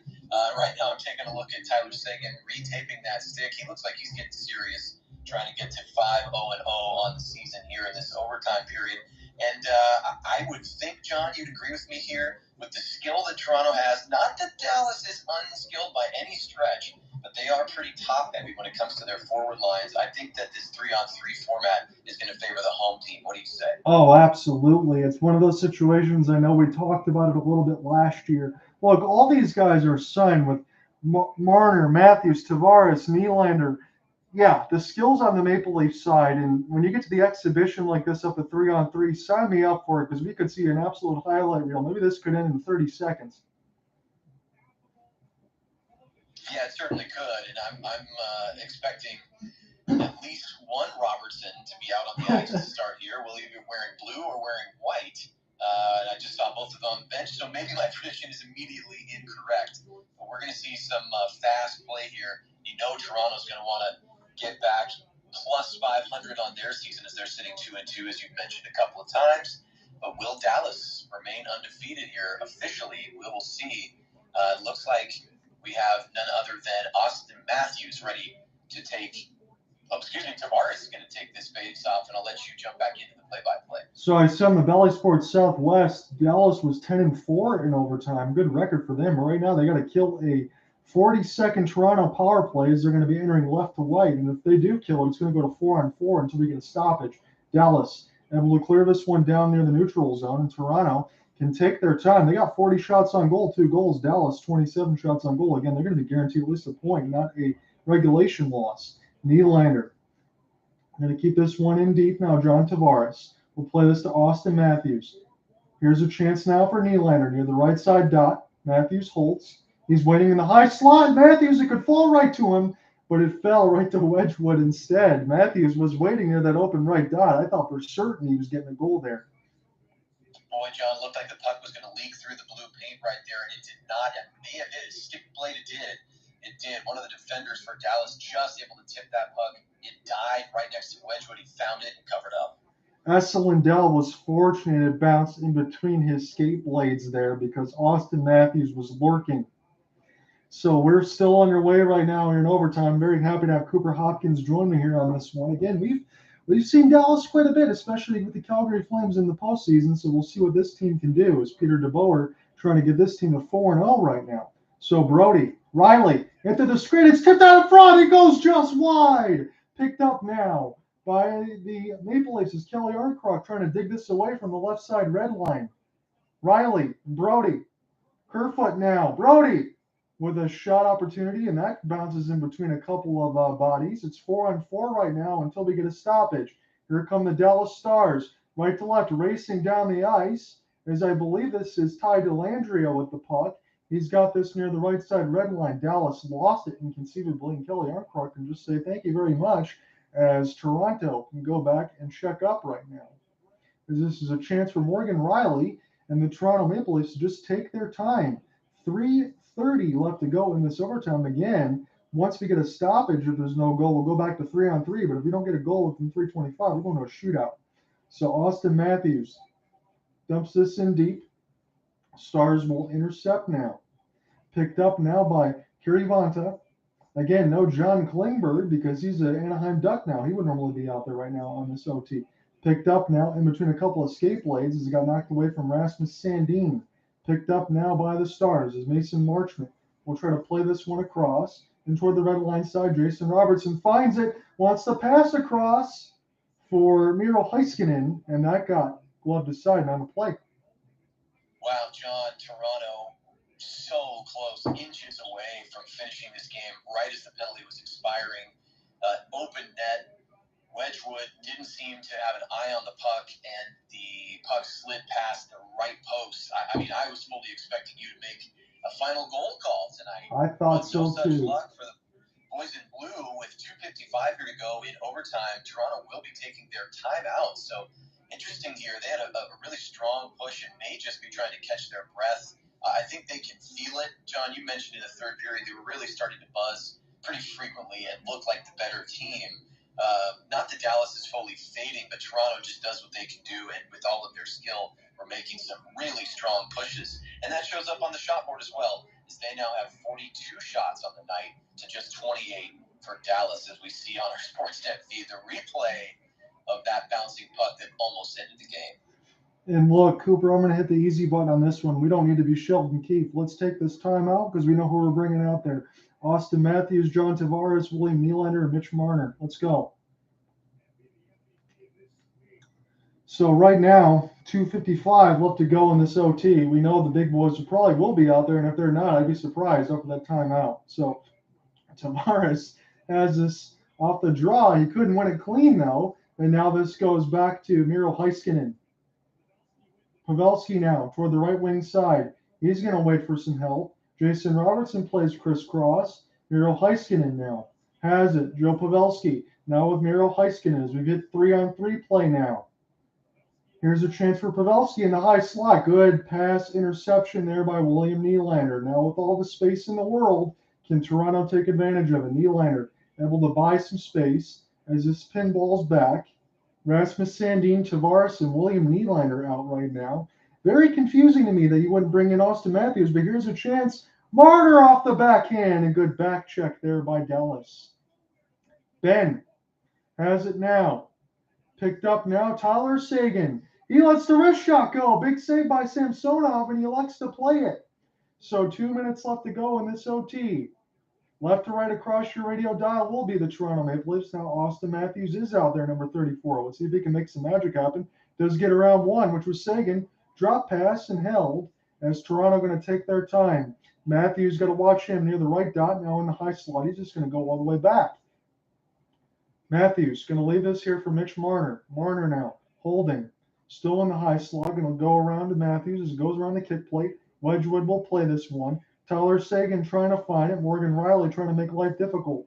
Here's a chance now for Suter. It's Ben on Suter on a 2-on-1. Jimmy Benn in between the legs and intercepted now. 3-on-1 developing here. Nick Robertson pass across back to Robertson. Scores! The Maple Leafs win the game in overtime. Cooper, that was sweet.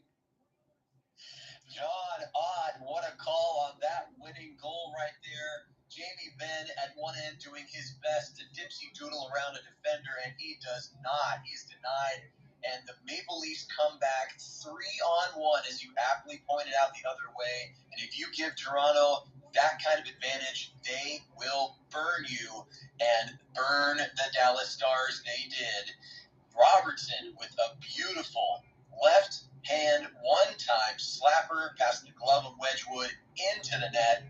That's your game winner. What a beautiful play on the finish. Man, if you're the Robertson family that's in there right now, you get to see Jason and Nick. Both these players look pretty good for both of these respective teams. And again, the 3-on-1, as Cooper aptly said, Wedgwood trying to dive across. I don't blame him on that one. Really nothing they can do. They're showing the Robertson family on the Valley Sports Southwest side. They love it. Again, it's the Dallas Stars hat with the Toronto Maple Leafs jersey, as I see his mom out on the feed right now. And that was a really fun game to do toward the end of it because, again, we want to just see these two teams and what they're made of right now. And maybe Toronto, again, there's no panic for me here, Cooper, but I think they get a big win right now against a non-undefeated Dallas Stars team now as they're 3-on-1. Yes, absolutely. And boy, it's a play, as I'm seeing from every angle here on the Sportsnet feed, a play that Pee-wee players should be showed by their coaches because Robertson, for the Leafs, working hard, active skates in his own zone, defending on the 3-on-3 overtime. Active stick knocks the puck away from one of the top players for his opponent. Jamie Benn is stopped by Robertson. Robertson then breaks out through the neutral zone, streaks forward, give and go pass with Matthews, and finishes clinical on the one-timer just past the outstretched glove, and Wedgwood deserves a ton of credit. He was about an inch and a half away from making a highlight reel save there, but he didn't get it, and that's all that matters. 3-2, your final in overtime, and the Robertson family, as you said, all smiles tonight. What a goal, 3-2. What a game. And John, what a call, as usual. Great job, Val. Hey, I appreciate that, man. I flipped right over since you were in here. I know we're in the middle of a commercial between the Sabres and Flames. I see that as 2-1 Buffalo with the lead right now, 8:23. Well, I have you on here, and then I'll close out in a couple minutes. Any early season surprises here for you as far as some teams and maybe any early season disappointments? Well, you know what? I'll be a homer, and I will say the early season surprise is the play of some of the players that I did not expect to be putting the puck in the net for the Flames, including Brett Ritchie, who's been excellent on, you could argue the quote-unquote energy lines, right? The grinder lines for the Flames. And Milan Lucic has looked re-energized early in this season, so the Flames getting some contributions, not just from, the likes of Huberdeau and Kadri, though Kadri has been a revelation as well, and all as advertised, certainly. You mentioned it, I believe it was during one of the breaks, John. The play of the Vancouver Canucks is just puzzling. I don't understand, after a really strong push to try to make the playoffs, ultimately falling short last season. But it seemed like they were building some momentum just as a group, and that has really fallen away. So maybe it's early season jitters. Maybe they are just a late push team. They might have the same formula that they did last year, where they turned it on after the All-Star game. But you never want to leave it to that part of the season. You want to get as many points as you can, as early as you can. And that's just in the Pacific Division. One other that I will mention, LA Kings have looked good, although tonight I think that Pittsburgh is showing them that that core is still to be reckoned with. Yes. Led by Sidney Crosby, he seems to be on a mission. Maybe there's a clock in his head, not just for his own career, which certainly still has several years to go, barring injury, but that group in Pittsburgh. I mean, I have really liked what I've seen from them so far, and if they can keep up this style of play, look out. I mean, obviously they're a playoff caliber team, but we're looking at potentially a deep run from the Penguins. I'm going to second that one here for you for the Canucks real quick. I'm going to keep you for a couple minutes, and then we can bounce off here, because I'm watching the Calgary Flames right now on their power play. I was flipping over. So the Minnesota Wild, here's another one. Buffalo just scored. It's 3-1. They scored a shorthanded goal. Jesus. So 3-1 Minnesota. My fault here. Let me do this again here. 3-1 Buffalo is the game I'm watching. I'm getting confused here. So Canucks, they blew 3 multi-goal leads. That's why they're 0-3-1. Minnesota Wild is another one of those teams there, Cooper, that I'm a little bit disappointed in, because going into the first 3 games that they've lost, they've given up 21 goals, my friend. That is not good. And when you're talking about Marc-Andre Fleury and everything else like that, it's not just on him. It's Gustafsson as well. That defense got to figure some things out. And Bill Guerin, I imagine, with the buyouts there of Ryan Suter and Zach Parise that we talked about during the last season. I mean, if you don't make things work right now, you can't put yourself in a situation where you lose like 6 or 7 games and then force to try to make it up in the standings. That is not the easiest thing to do. And I'll steal another one here. I know they won tonight, so the Columbus Blue Jackets improved to 2-3. Look, Johnny Gaudreau is going to have his hands full without Patrick Laine. They got a big win over the Predators here tonight. I don't think the 2-3 start is what they wanted. I think the Blue Jackets, with the Gaudreau signing, wanted to envision themselves as a playoff team. It's not the end of the world right now, but the Blue Jackets need to pick it up in the East, and I'm going to say the Wild in the West. Yeah, absolutely. And it makes you wonder the Wild's decision-making with their goaltending. I mean, look, that's something I don't want to flip-flop completely, John. I think initially we thought that what they did with Marc-Andre Fleury, yes, presumably keeping him on so he could close out what has been an absolutely stellar career, was a smart choice. I mean, why would you think otherwise with the track record that he has? But potentially having both Fleury and Cam Talbot there, I'm not saying that they're mortal enemies or something like that, and we don't know what's going on in the room. But Cam Talbot is that we are in a 1A, 1B situation.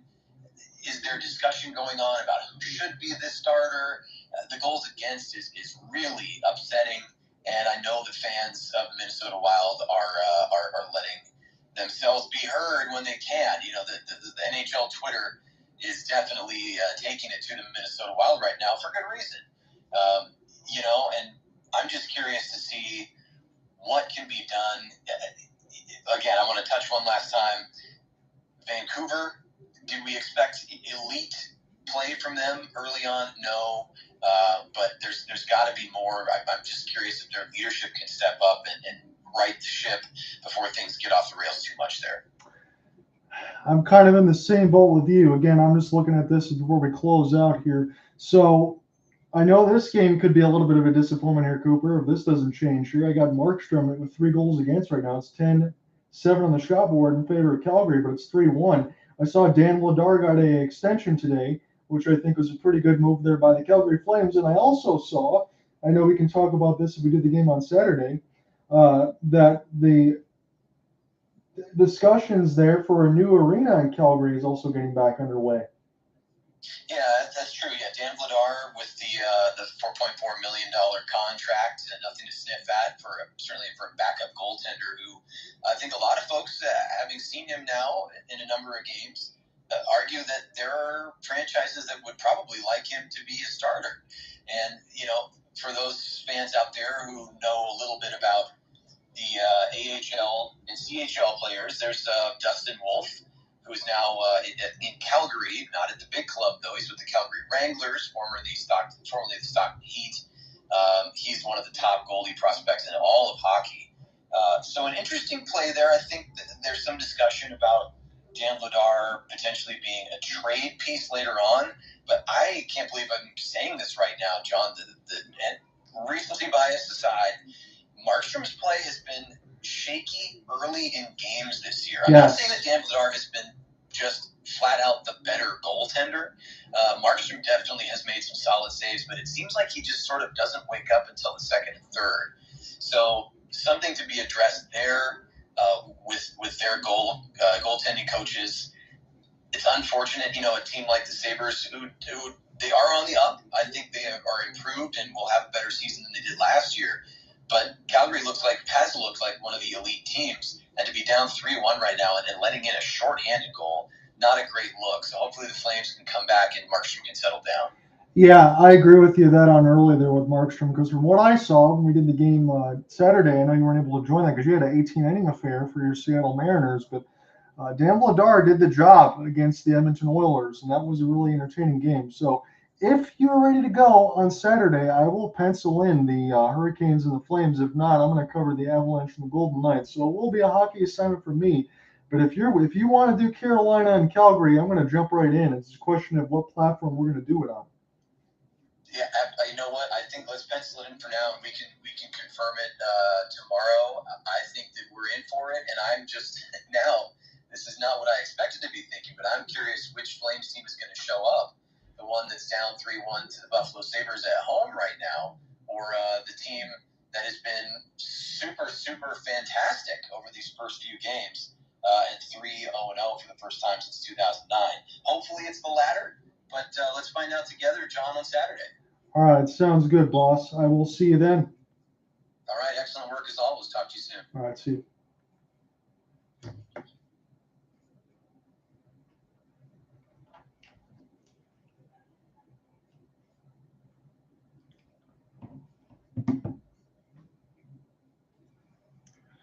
All right, I appreciate it, everybody. We will talk soon. I'll probably see you on Saturday when we cover Flames Hurricanes with Cooper Hopkins. He's going to be on the play-by-play call of it. So hope you guys enjoy and stick around for that one because that will be a treat. Peace, everybody.